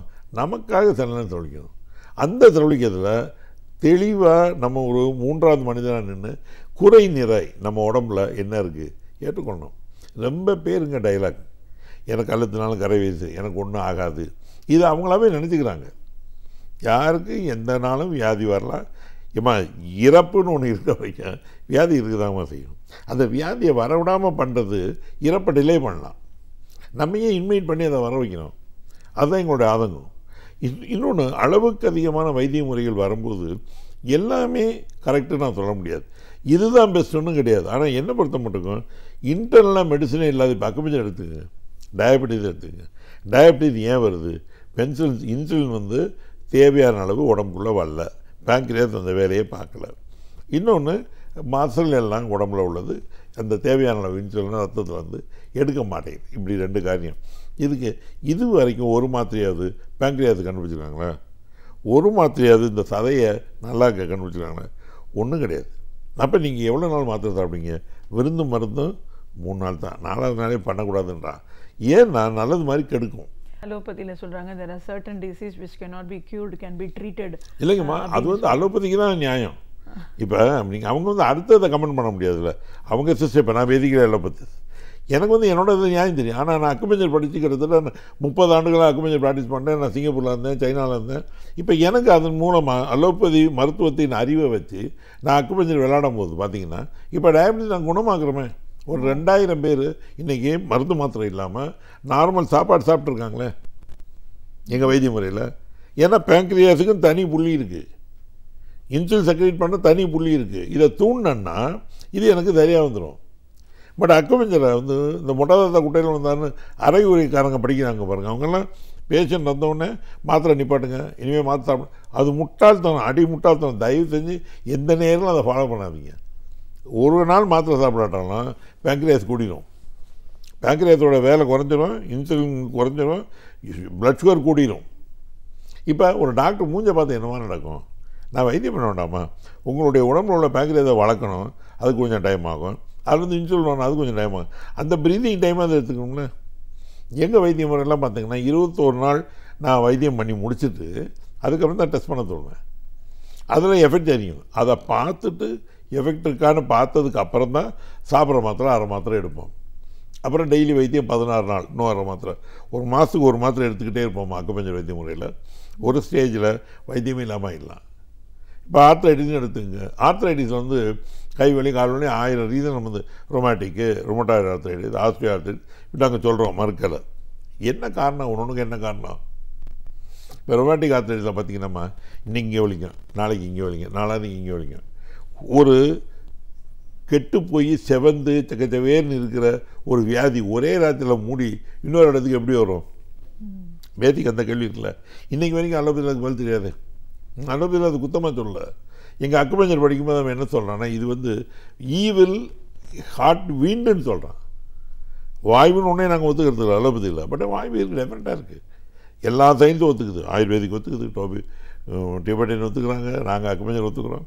அந்த வாய்வு எப்பயுமே காற்று ஓட்டத்தில் இருக்காது. It always keeps moving. So முதல் நாள் இங்கே இருக்குது, 2வது நாள் இங்கே இருக்குது. காரணம் ஏற்றுக்கொள்கிற மாதிரி இருக்குது. எனக்கு லாஜிக்குள்ளே ஃபிட்டினாகுது. அப்போ நான் சரின்னு தான் சொல்வேன். நான் இந்த காலத்து இளைஞர்கிட்ட என்ன சொல்கிறேன்னாமா, எங்கள் காலகட்டங்களில் 10 வருஷத்துக்கு முன்னாடி 15 வருஷத்துக்கு முன்னாடிலாம் யாராவது ஒருத்தன் 3 மாதத்துக்கு கூட வருவான், ஒரு பத்திரிக்கை கொடுப்பான். சார் நான் எம்பிபிஎஸ் முடிச்சுக்கிறேன் சார், பக்கத்தில் ஹாஸ்பிட்டல் ஓப்பன் பண்ணுறேன், நீங்களாம் பெரியவங்க எங்களை ஆசீர்வாதம் பண்ண சார் கொடுப்பேன், வரோம் தம்பின்ட்டு நாங்கள் போய் கூட வைப்போம். யாராவது உங்களுக்கு தெரிஞ்சு இந்த 10 வருஷத்தில் எம்பிபிஎஸ் முடிச்சுட்டு ஒரு ஹாஸ்பிட்டல் ஓப்பன் பண்ணி உங்களை கூப்பிட்டுருக்காங்களாமா? எனக்கு இன்றைக்கி வரைக்கும் இது டவுட்டாக இருக்குது. என்ன பண்ணுறாங்க அவங்கன்னு கூட தெரில. கிட்டத்தட்ட 1.5 லட்சம் பேர் நீட்டுக்கு போய் நிற்கிறாங்க தமிழ்நாட்டில். இந்த 1.5 லட்சம் பேர் என்ன பண்ணுறாங்க? 3000 சீட்டு பிஜிக்கு. இந்த 3000 சீட்டுக்கு 1.5 லட்சம் பேர் போனாங்கன்னா அவங்க என்ன பண்ணுறாங்க? 2 வருஷம் நீங்கள் புத்தகத்தை மட்டும் படிச்சுக்கிட்டு இருந்தீங்கன்னாமா நீங்கள் டாக்டரே கிடையாது, மறந்துடும். நோயாளியை தொட்டு தொட்டு பார்க்க தான் உங்களுக்கு அறிவு வந்துட்டே இருக்கும். அப்போ கிளினிக்கல் எக்ஸ்பீரியன்ஸ் குறைய நீங்கள் யுவர் நோமோரோ டாக்டர். எங்கள் இதில் வெறும் 100 மணி நேரம் இந்த படிப்பு. இந்த படிப்பில் டாப் என்னென்னா, நான் அலோபதி டயபிட்டிஸ் நல்லாக்கிறேன்ட்டேன், ஆர்த்ரைட்டிஸ் நல்லா 60 நாளில் ஆர்த்ரைட்டிஸ் நல்லாக்கிறேன்றான். ஸோ நம்பர் ஆஃப் பேஷண்ட் உங்களுக்கு சாதாரணமாக வருவாங்களே இது படிக்கிறதுனால. இன்ஃப்ராஸ்ட்ரக்சர் ஒன்றும் பெருசாக எக்ஸ்ரே மிஷினு, இசிஜி மிஷினு அதெல்லாம் ஒன்றும் வேணாம். சாதாரண 4 பெஞ்சு 4 படுக்கிறதுக்கு பெட் இருந்தால் போதும். ஊசி ₹1 ஒரு ஊசி ஒழுங்காக கிடையாது, வாங்கி குத்தி வச்சு நல்லாங்க. இந்தியா மாதிரி ஒரு ஏழை கண்ட்ரி இன்றைக்கி டயபெட்டிக் ஹப்பாக மாறக்கூடிய ஒரு கண்ட்ரியில் நம்ம பிறந்துக்கிட்டு நம்ம இருந்துக்கிட்டு அவங்களுக்கு என்ன கரெக்டோ அவங்களுக்கு என்ன முடியுமோ, நான் திருப்பி சொல்கிறேன், ₹1,00,000 மாத்திரை கொடுத்து கொடுக்குறானே அவன் எப்படி தாழ்வான்? என்ன முடியுமோ அதனால் குணம் 100% கிடைக்குதுன்னா பண்ணால் என்ன தப்பு? அப்போ இந்த காலத்து எம்பிபிஎஸ் முடிச்சது. இன்னும் ஒரு குரூப் பாருங்கள், பிடிஎஸ். அந்த பிடிஎஸில் ஒரு 80%, 20% தான் நல்லாயிருக்காங்க, 80% கஷ்டப்படுறாங்க. பிபிடி பாருங்கள், ஆட்டோக்காரன் பின்னாடி அலையணும். ஆட்டோ நாங்கள் சொன்னால் தான் அவங்களுக்கு, இல்லைன்னா அவங்க என்ன செய்வாங்க? இதெல்லாம் பிஹெச்எம்எஸ், பிஏஎம்எஸ், நேச்சுரோபதி இதெல்லாம் பார்த்திங்கன்னா கிட்டத்தட்ட ஒரு 4-5 லட்சம் பேர் சேருவாங்க. அவங்க என்ன பண்ணுறாங்க? ஆக்சுவலாக ஆதங்கத்தில் தான் நான் சொல்கிறேன். அக்குபஞ்சர் படித்த பெரிய ஆளுங்கள்லாம் நான் சொல்ல, அக்குபஞ்சர் வைத்தியம் மாதிரி எங்கேயும் செய்யலாம். ஒரு பொட்டி கார்டில் செய்யலாம், அப்படியே அடுத்தடுத்து செய்யலாம், எங்கே வேணும் செய்யலாம். இன்ஃப்ராஸ்ட்ரக்சரே கிடையாது, அது மருந்து மாத்திரைக்கணும் அவசியம் கிடையாது. ஒரு நாளைக்கு 1/2 மணி நேரம் செஞ்சுட்டு போயேன். நான் இது பெருசு அது பெருசு சொல்லிங்க. இந்தியாவுக்கு என்ன உண்டு? ஆனால் இப்போ என்ன சொல்கிறாங்கன்னா, நம்ம மாதிரியான ட்ராபிக்கல் கண்ட்ரீஸில் நோய் கிருமிகள் தொத்து இதெல்லாம் ஜாஸ்தியாகுது, அதனால் மருத்துவரோட தேவையும் அதிகமாக இருக்குது அப்படின்றாங்க. கார்ப்பரேட் ஸ்டைலில் செயின் ஆஃப் ஹாஸ்பிட்டல்ஸ் அப்படிங்கிறதும் இப்போ நம்ம ஒரு ட்ரெண்ட் மாறி போயிட்டு, அதுதாம்மா தப்புன்னு நான் சொல்கிறேன். நான் திருப்பியும் சொல்கிறேன், இந்த இத்தனை வந்தால் கூட உடம்புல நோய் எதிர்ப்பு சக்தி ஒழுங்காக இருந்தால் எந்த வியாதி உங்களுக்கு வராது. எந்த வியாதி வேறு. எனக்கு தெரிஞ்சு என் ப்ரொஃபஸர் ஒருத்தருமா 75 வயசில் இருந்தார். ஆனால் ஒரு நாளைக்கு 40 சிகரெட் குடிப்பார். அவருக்கு கேன்சர் வந்தது கிடையாது, எந்த பிரச்சனையும் கிடையாது, ஏடா கம்ஃபர்டபுள் லிவிங், நல்லா தான் இருந்தார். சரி, அப்போ எல்லோரும் அதுக்காக தம்மடின்னு நான் சொல்லுவேன்னா இல்லை, ஒவ்வொரு உடம்பு ஆகு, புரியுதுங்களாம்மா? அந்த உடம்பை நல்லா வச்சுருந்தா அந்த வியாதி வராதுன்ற. கிருமி நிறைய ஆயிடுச்சு அதனால் வியாதி இல்லைங்கம்மா, வியாதி இருக்க தான் சரி. இன்னொன்று, கார்பரேட்டை நான் குற்றமே சொல்லலை, கார்பரேட் நல்லபடியாக பண்ணிங்க. ஆனால் அது தேவையா? எத்தனை பேரால் அஃபோர்டபிலிட்டி இருக்கும், எத்தனை பேரில் ரீச் இருக்கும்? இப்போ கவர்மெண்ட்டில் இன்சூரன்ஸ் வந்துருச்சு, ஸோ எல்லோரும் போகலானே வச்சுங்க. எத்தனை பேர் வேலையை போட்டு மெட்ராஸுக்கு வந்து பெரிய பெரிய கார்பரேட் அதில் பண்ணுவாங்க? அதுக்கு தேவை இருந்தால் பண்ணட்டும். இப்போ சர்ஜரி இருக்குமா, கை வலிக்குது, கால் வலிக்குது, நீங்கள் பண்ணி தான் ஆகணும். அன்றைக்கி நீங்கள் அக்குபஞ்சர், ஆயுர்வேதிக்கோ, ஹோமியோபதி பண்ணவே முடியாது. அதனால் இதெல்லாம் தப்புன்னு நான் சொல்லலை. எதுக்கு எது முக்கியம்? ஏமா உங்கள் கையில் 5.5 பெட்டின்னு வச்சுருக்கீங்க, எல்லாம் கிச்சன் வேரில் எல்லாத்தையும் தூக்கி ஒரு இதில் போட மாட்டீங்கம்மா.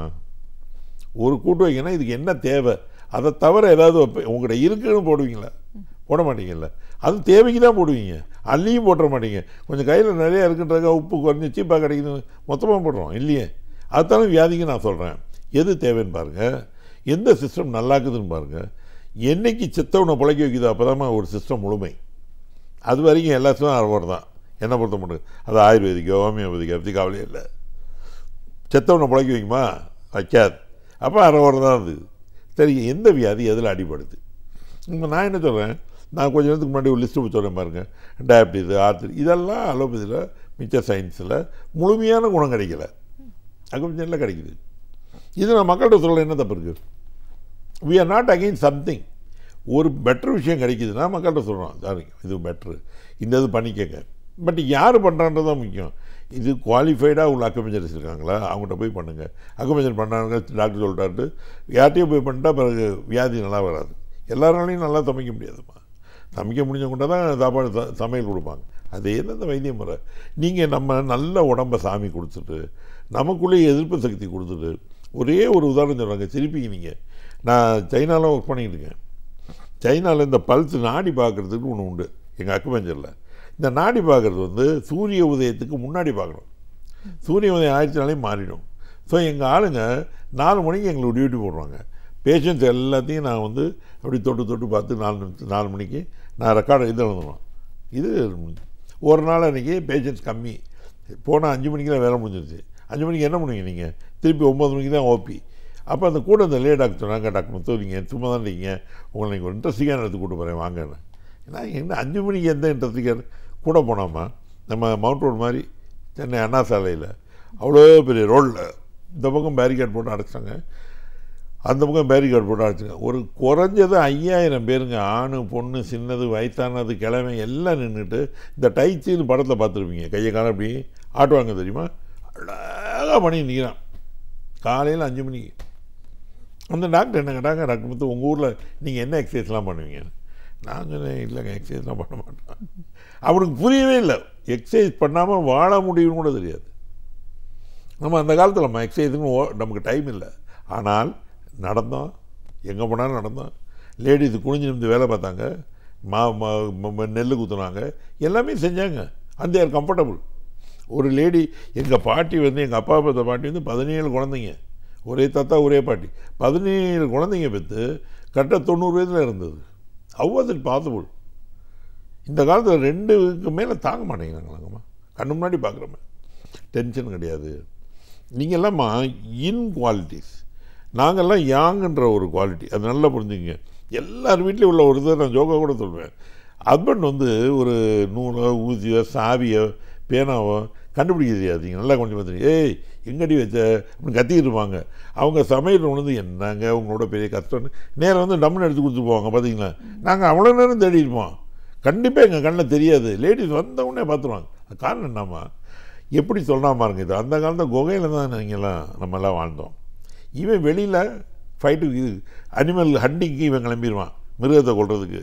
ஸோ இவனோட வியூ வந்து எந்த பக்கம் இருந்து மிருகம் அட்டாக் பண்ணக்கூடாதுனால லார்ஜான வியூ உண்டோ, வியூ கண்ணை அகட்டி தான் நம்மளால் பார்க்க முடியும். லேடிஸ் வந்து பார்த்திங்கன்னா பிள்ளைகளை வச்சுக்கிட்டு குகையில் உட்காந்துருப்பாங்க. பூச்சி எறும்பு அதெல்லாம் அவங்களுக்கு ஷார்ப்பாக கண்ணுக்கு தெரியணும், அப்படி அவங்க ட்ரெயின் பண்ணிட்டாங்க. அதனால தான் இன்றைக்கி வரைக்கும்மா லேடிஸோட ஷார்ப்னஸ் வந்து, இப்போ நீங்கள் டிவி பார்த்துக்கிட்டே ஃபோனில் பேசிக்கிட்டே இருப்பீங்க, ஜென்ஸால் முடியவே முடியாது, சவாலே விட்றேன், ஜென்ரலாக முடியாது. டிவி பார்த்துட்டு ஃபோனில் பேச முடியாது எங்களால். டிவி பார்த்தா டிவி பார்ப்போம், ஃபோனில் பேசினா ஃபோனில். ஆனால் லேடிஸ் சாதாரணமாக நீங்கள் பேசிட்டே இருப்பீங்க. அது காரணம் ஒரே நேரத்தில் நிறைய வேலை அந்த குகையில் செஞ்சு பழக்கப்பட்டது. இதனால் எல்லாமே நம்மளுடைய வழிமுறைகளும் இது, அதை சடனாக ஜம்ப் பண்ணி மாற்ற முடியாதுங்க. அது ஜம்ப் பண்ணி மாற்றும் போது தான் எல்லாமே வருது. நீங்கள் கண்டுபிடிச்ச எதுவுமே இப்போ நீங்கள் லேட்டஸ்ட்டாக பார்த்து இந்த ஜங்க் ஃபுட்டு ஏதாவது ஒன்றில் கலரிக்கு வேல்யூ இருக்கா சொல்லுங்கள்? ஒன்றுமே கிடையாது. அப்போ வேல்யூவே இல்லாத ஒன்று சாப்பிட்டுட்டு நான் நல்லா இருக்கணும்னா எப்படிமா முடியும்? கண்டிப்பாக சார். இப்போ அதுதான் கேட்கணும். வந்து இப்போ நம்ம நிறைய பேசிட்டோம், நோய் எப்படி வருது, இது எல்லாத்துக்கும் அடிப்படை வந்து நீங்கள் சொல்கிறீங்க பாடி சிஸ்டம்மை நம்ம ஸ்ட்ரீம்லைன் பண்ணாலும் இல்லையா மாற்றவே முடியாது. அது சரியாக இருந்ததுன்னா எக்ஸ்டர்னலாக என்ன பிரச்சனை இருந்தாலும் அதை நம்ம தாக்காது அப்படின்னு சொல்லியிருக்கோம். கண்டிப்பாக. ஸோ இப்போது நம்ம உள்ளூர இருக்கிற சிஸ்டம்மை சரியான முறையில் இயங்க வைக்கிறதுக்கு என்ன பண்ணணும்? ரொம்ப சிம்பிள்மா, 2 விஷயத்தை நம்ம மாற்றவே கூடாது.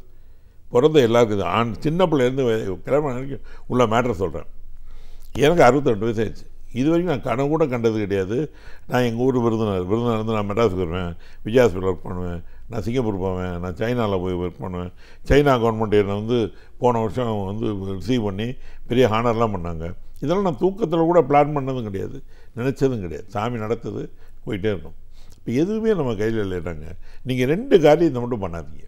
நம்பர் 1, ஆன்டிசிபேஷனே வேண்டாம் எதுக்குமே.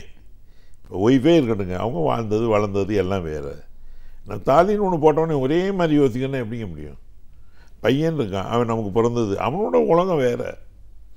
அப்போ அவனை எப்படி நீங்கள் எதிர்பார்க்க முடியும்? ஃப்ரெண்ட்ஸ் இருக்காங்க, ஃப்ரெண்ட்ஸை ஒரே மாதிரி எப்படி யோசிப்பாங்க? அப்போ ஆன்டிசிபேட்டிங் எப்படி பண்ண முடியும்? முதல்ல நடக்காது, உலகத்தில் எதுவுமே நடக்காது. பஸ்ஸு போயிடும்ட்டு லேட்டாக வரான், அன்றைக்கி அந்த பஸ்ஸு டிராஃபிக்கில் உள்ளே நிற்கிது பஸ் ஸ்டாண்டில், முன்னிற நேரம் வரான், பஸ்ஸு ஃபுல்லாகி போயிடுது. அப்போ அதுவே நம்ம கண்ட்ரோலில் இல்லை. அப்போ எதை நீங்கள் ஆன்சர் பண்ணீங்க? எதுவுமே கிடையாது. Number 2, you wait to react. நம்ம எல்லாருமே என்ன பண்ணுறோமா, முன்னாடி மாதிரி இல்லாமல் பொறுமையே இருக்க மாட்டேங்குது.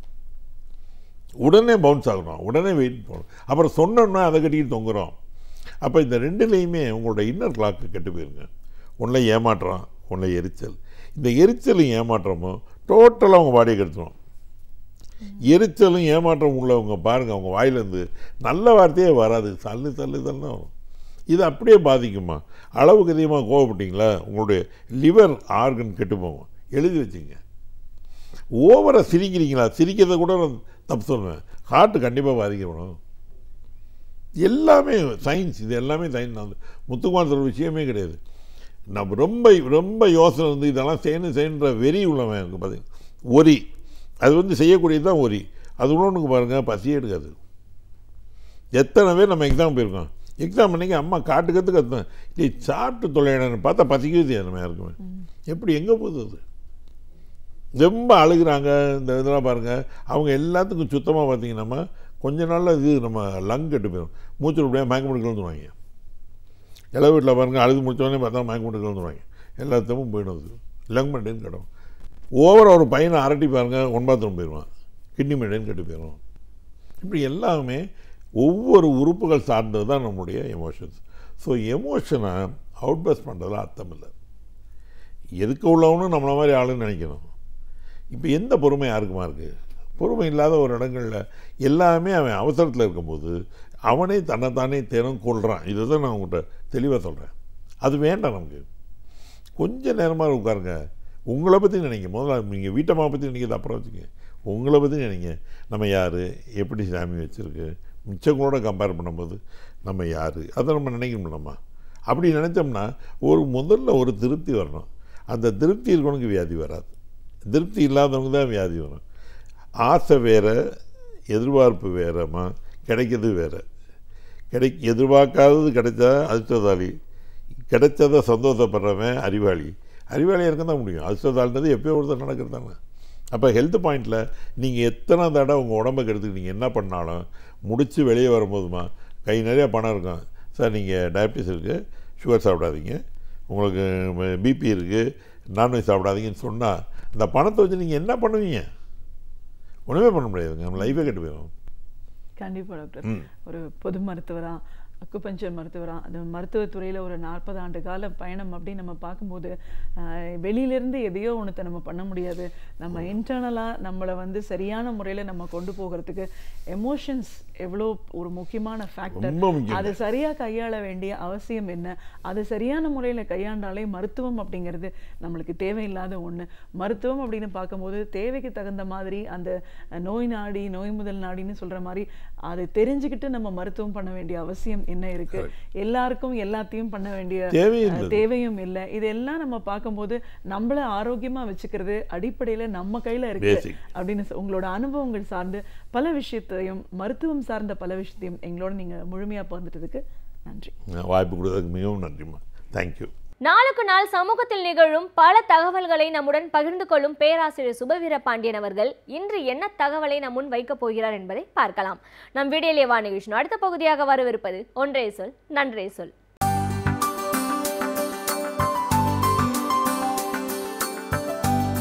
அனைவருக்கும் என் அன்பு வணக்கம். இன்றைக்கு தமிழகம் வரலாறு காணாத வறட்சியை பார்த்து கொண்டிருக்கிறது. பல ஊர்களில், கிராமங்களில், வயல்களில் நிலம் பாழம் பாழமாக வெடித்து கிடக்கிறது. ஆனால் தமிழகம் நீர் வளத்தோடு இருந்த ஒரு பகுதி தான். இன்றைக்கும் நாம் பார்க்கலாம், நீர் வரத்து மற்ற மாநிலங்களிலிருந்து தடுக்கப்பட்டு விட்ட காரணத்தினாலே அந்த நீர் பற்றாக்குறை ஏற்பட்டிருக்கிறதே தவிர, இல்லையானால் நமக்கு நீர்நிலைகள் உண்டு, ஏரிகள் உண்டு. இது பற்றிய ஒரு செய்தி அண்மையில் கட்செவி ஊடகத்தில், வாட்ஸ்அப் என்று சொல்லப்படுகிற அந்த கட்செவி ஊடகத்திலே வந்தது. கட்செவி ஊடகத்தில் பல நேரங்களில் சமூக வலைத்தளங்களில் தேவையற்ற சண்டைகள், பகைமைகள் எல்லாம் வளர்கின்றன என்பது உண்மைதான். ஆனால் மிக அரிய செய்திகளும் அந்த தளத்தில் நமக்கு கிடைக்கின்றன. அப்படி கிடைத்த ஒன்று, தமிழில் எத்தனை விதமான நீர் ஆதாரங்கள் இருக்கின்றன என்பதற்கு அந்த பெயர்களை மட்டும் அவர்கள் வரிசையாக எழுதியிருந்தார்கள். நீர்களை தேக்கி வைக்கிற அந்த இடங்களுக்கு, நீர்நிலைகளுக்கு எத்தனை பெயர்கள் இருக்கின்றன. அவை அனைத்தும் ஒன்றல்ல, ஒவ்வொன்றுக்கும் இடையில் ஒரு சின்ன சின்ன வேறுபாடு இருக்கிறது. 38 வகையான பெயர்கள் குறிக்கப்பட்டிருந்தன. அருவி, கிணறு, கேணி, வாய்க்கால், குளம், குட்டை, இப்படி 38 பெயர்கள் குறிக்கப்பட்டிருந்தன.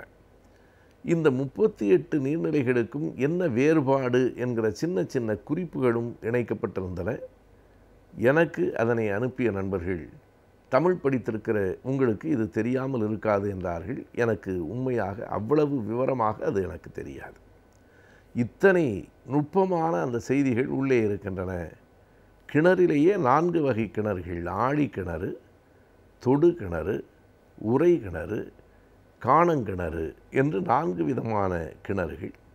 கேணி, நடைக்கேணி, இவைகளுக்கெல்லாம் என்ன வேறுபாடு? ஆழி கிணறு என்றால் என்ன? ஆழி என்கிற சொல்லிலேயே பொருள் இருக்கிறது. ஆழி என்பது கடல். கடலுக்கு பக்கத்தில் இருக்கிற கிணறுக்கு ஆழி கிணறு என்று பெயர். நாம் பார்க்கலாம், கடல் நீர் எவ்வளவு உப்பானது என்பது நமக்கு தெரியும். ஆனால் கடல் ஓரத்திலே எடுக்கப்படுகிற நீர் சுவையாக இருக்கிறது. இந்த இயற்கையின் விளையாட்டு நமக்கே ஒரு பெரிய மயக்கத்தை ஏற்படுத்துகிறது. அவ்வளவு உப்பு நீர் இருக்கிற இடத்தில் அருகிலேயே அந்த கடற்கரையில் தோண்டினால் எப்படி ஒரு இனிப்பு நீர் வருகிறது என்று ஒரு பெரிய கேள்வி இருக்கிறது. எனவே ஆழி கிணறு என்பது கடலுக்கு பக்கத்தில் இருக்கிற கிணறு. உறை கிணறு என்பது மணற்பாங்கான இடங்களில் தோண்டப்படுகிற அந்த கிணறுகளுக்கு உறைகள் போடப்படுகின்றன. இதில் இன்னும் ஒரு பெரிய வியப்பான செய்தியாக நமக்கு அண்மையில் ஒன்று கிடைத்திருக்கிறது. மதுரைக்கு கிழக்கே சிவகங்கை மாவட்டத்தில் தோண்டப்படுகிற அந்த கீழடி என்கிற இடத்தில் நடந்து கொண்டிருக்கிற அகழாய்வில் உறை கிணறுகள் இருந்திருக்கின்றன என்கிற செய்தி நமக்கு கிடைக்கிறது. 2000 ஆண்டுகளுக்கு முன்னால் வாழ்ந்த தமிழர்கள் கிணறுகளில் உறை இறக்கி இருக்கிறார்கள். நமக்கு தெரியும், உறை இறக்குவது என்பது வட்ட வட்டமாக அந்த உறைகளை இறக்குவது பொதுவாக மணல் பாங்கான பகுதிகளில்தான்.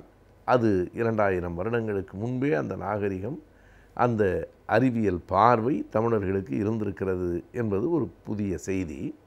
எனவே ஆழிக்கிணறு, உறை கிணறு, இந்த காணாங்கிணறு என்பது அது எதற்கு உரியது என்றால் சரடை கற்களுக்கு பக்கத்திலே இருக்கிற கிணறு. இப்படி ஒவ்வொன்றுக்கும் அது கடற்கரையில் இருக்குமானால் எப்படி, அது சரளை கற்கள் இருக்கிற பகுதியில் இருக்குமானால் அந்த கிணறு எப்படி உருவாக்கப்படும். பிறகு தொடு கிணறு என்று ஒன்று இருக்கிறது. தொடு கிணறு என்பது ஆற்றுக்குள் தோண்டப்படுகிற கிணறு. அது ஆற்றுக்குள்ளே தொடப்படுகிறது.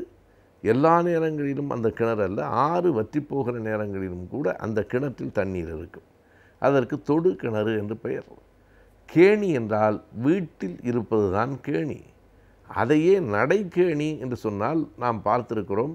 பல கிராமங்களில், திரைப்படங்களில் நாம் பார்க்கிறோம். ஒரு பெரிய வட்ட வடிவமான அந்த கேணியில் இறங்கி போவதற்கான படிகள் உள்ளே இருக்கும். அதுதான் நடைக்கேணி. எனவே கேணி என்பது வேறு, நடைக்கேணி என்பது வேறு. இலஞ்சி என்பதும் ஒரு நீர்நிலை தான். ஒரு அருவியிலிருந்து ஓடி வருகிற நீரை ஒரு சிறிய நீர்த்தேக்கமாக தேக்கி வைத்து கொண்டால் அதற்கு இலஞ்சி என்று பெயர். தமிழ்நாட்டில் குற்றாலத்துக்கு அருகில் ஒரு ஊர் இருக்கிறது. அந்த ஊரினுடைய பெயரே இலஞ்சி என்பதுதான். ஒருவேளை குற்றால நீர் ஓடி வருகிற காலத்தில் அதை தேக்கி வைப்பதற்கான சிறு நீர்நிலைகள் அங்கு இருந்திருக்கலாம். எனவே அதற்கு அப்படி ஒரு பெயர் இருந்திருக்கக்கூடும். ஒரே விதமான நீர்நிலைக்கு வெவ்வேறு விதமான பெயர்களும் இருக்கின்றன. ஏரி என்பதும் கண்மாய் என்பதும் ஒரே பொருள் தருகிற நீர்நிலைகள் தான். ஆனால் பாண்டி நாட்டுக்கு போனால், பழைய பாண்டி நாடு நான் குறிப்பிடுகிறேன், பாண்டி நாட்டுக்கு போனால் அங்கே கண்மாய் தான். சோழ நாட்டில் வந்தால் அது ஏரி. சோழர்கள் ஆண்டபோது கடலே சோழனுக்கு, ராஜராஜ சோழனுக்கும் ராஜேந்திர சோழனுக்கும் வெறும் ஏரியாக இருந்தது என்று வரலாற்றில் படித்திருக்கிறோம். ஏரி என்பது பல்லவர்கள் பக்கத்தில், குறிப்பாக செங்கல்பட்டு மாவட்டத்தில் எல்லாவற்றையும் நாம் ஏரி என்று சொல்லுகிறோம். மதுரைக்கு தெற்கே போகிற போது கண்மாய் என்று சொல்லுகிறோம். அது பாண்டி நாட்டின் பழைய ஏரி. ஏரியினுடைய அடிப்படையான நோக்கம் அந்த பாசனத்துக்கு நீர் தேக்கி வைப்பது என்பதுதான். பிறகு அந்த நீர் வாய்க்கால் வழியாக அப்படி ஓடுகிற போது அதற்கு ஓடை என்று பெயர். கொட்டினால் அருவி, நடந்தால் ஆறு, தேக்கினால் ஏரி, ஏரியிலிருந்து வாய்க்கால் வழியாக வந்தால் அது ஓடை. ஆறு, ஓடை எல்லாம் ஒன்றுதான் என்று கருதுகிறோம். அப்படி இல்லை. ஓடை என்பது சலசலவென்று ஓடி வருகிற ஒரு நீர்.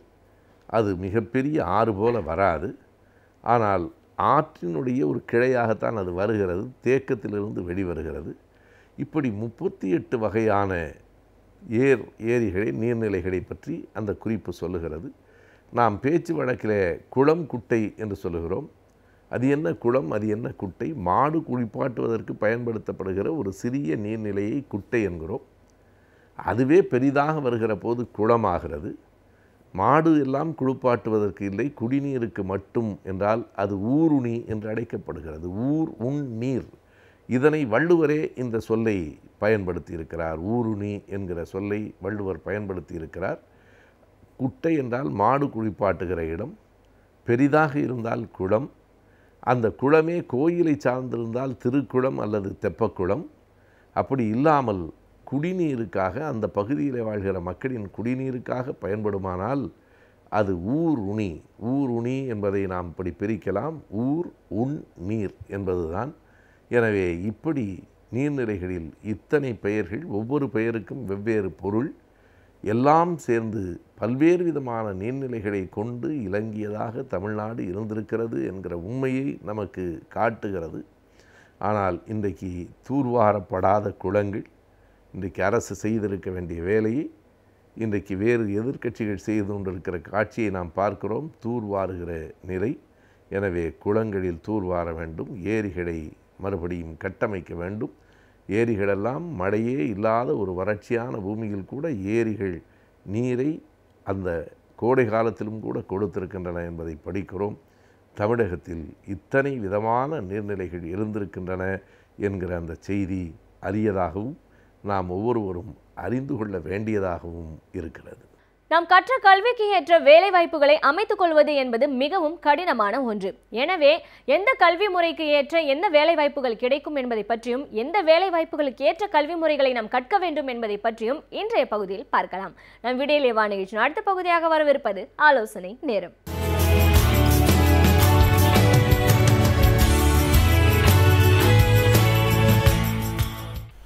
வணக்கம். நம்ம இந்த ஆலோசனை நேரம் நிகழ்ச்சியில் தொடர்ந்து ஐஏஎஸ் ஐபிஎஸ் தேர்வுகள் குறித்து பார்த்துக்கிட்டே வந்திருக்கிறோம். அதுபோக இந்த ஆலோசனை நேரம் நிகழ்ச்சியில் நம்ம அரசு அந்த கல்வி இளங்கலை பட்டம் முதுகலை பட்டம் பெற்ற இளைஞர்கள் அரசு வேலை, அரசு சார்ந்த நிறுவனங்கள், பொதுத்துறை நிறுவனங்கள், இதில் இருக்கக்கூடிய வேலை வாய்ப்புகள் என்னென்ன, அது போன்ற ஆர்கனைசேஷன்ஸில், அமைப்புகளில் வேலைக்கு பணிக்கு செல்ல வேண்டுமென்றால் என்ன மாதிரியான தேர்வுகள் நடக்கின்றன, அந்த தேர்வு முறை என்ன, அது குறித்து நம்ம தொடர்ச்சியாக பேசிகிட்டே வந்தோம். அதில் அந்த வகையில் நம்ம ஐஏஎஸ் தேர்வுகள் பற்றி, முதல்ல ஐஎஃப்எஸ் தேர்வுகள் பற்றி பேசினோம். அப்புறம் யூபிஎஸ்சி நடத்தக்கூடிய பல தேர்வுகள் பற்றி பேசினோம். அப்புறம் ஐஏஎஸ் தேர்வுகள் பற்றி பேசினோம். அதில் கடந்த நிகழ்ச்சியில் நம்ம ஐஏஎஸ் தேர்வுகளில் இந்த நேர்முகத் தேர்வு அப்படின்னு சொல்லக்கூடிய ஆளுமை தேர்வில் என்ன மாதிரியான ஆளுமை தேர்வுகள் இருக்கும், அதனுடைய அமைப்பு எப்படி இருக்கும் அப்படிங்கிறது குறித்து நாம் பேசணும். இப்போ அந்த ஆளுமை தேர்வில் எப்படிப்பட்ட கேள்விகள் கேட்கப்படுகின்றன, அந்த ஆளுமை தேர்வில் என்ன மாதிரியான வினாக்கள் கேட்கப்பட்டு என்ன மாதிரியான விடைகள் எதிர்பார்க்கப்படுகின்றன, ஒரு மாணவர்கிட்ட என்ன அங்கே எதிர்பார்க்குறாங்க அப்படிங்கிற விஷயங்கள் குறித்து நம்ம இன்றைக்கி கொஞ்சம் விரிவாக ஆராய்ச்சி ஒரு ஆலோசனை பண்ணி பார்க்கலாம். இப்போது ஆளுமை தேர்வு அப்படின்னு சொல்லும்போது அது ஒரு மாணவருடைய அல்லது ஒரு நபருடைய ஆளுமையை பரிசோதிக்கக்கூடிய ஒரு தேர்வு அப்படின்னு சொல்கிறோம். இப்போ அந்த ஆளுமைன்னா என்ன, பர்சனாலிட்டின்னு சொல்லக்கூடிய ஆளுமை அப்படிங்கிறது என்ன அப்படின்னா, ஒருத்தருடைய இன்டர்னல் டிஸ்போசிஷன்ஸ் எப்படி இருக்குது, ஐடியாஸ் எப்படி இருக்குது, அவர் ஒரு விஷயத்தை எப்படி பார்க்குறாரு, அந்த மாதிரி விஷயங்கள் தான் அதில் கேட்குறாங்க, பரிசோதிப்பாங்க அப்படின்னு சொல்லி நம்ம முன்னாடியே நமக்கு தெரியும், முன்னாடியே நம்ம இதை பற்றி பேசியிருக்கிறோம். சரி, அப்போ அது எப்படிப்பட்ட கேள்விகள் கேட்டு எப்படிப்பட்ட பதில்கள் அவங்க எதிர்பார்ப்பாங்க, எப்படிப்பட்ட பதில்கள் நம்ம தர வேண்டும் அப்படிங்கிறது இப்போது முக்கியமான விஷயமாக இந்த நிகழ்ச்சியில் நம்ம பார்க்கலாம். இப்போ ஒரு இன்டர்வியூ அல்லது ஒரு ஆளுமை தேர்வு அப்படின்னு வந்ததுன்னா எல்லா மாணவர்களுக்குமே இருக்கக்கூடிய ஒரு மிகப்பெரிய ஒரு $1 மில்லியன் கொஸ்டின் அப்படின்னு சொல்லக்கூடிய ஒரு வினா, ஒரு கேள்வி என்னன்னு சொன்னால், எனக்கு ஒரு கேள்வி கேட்டாங்க இன்டர்வியூவில், அந்த கேள்விக்கு பதில் தெரியல, அப்போ அந்த பதில் தெரியலங்கிறத நான் எப்படி சொல்லணும், இது ஒரு முக்கியமான ஒரு பிரச்சனையாகவே பார்க்கப்படுது.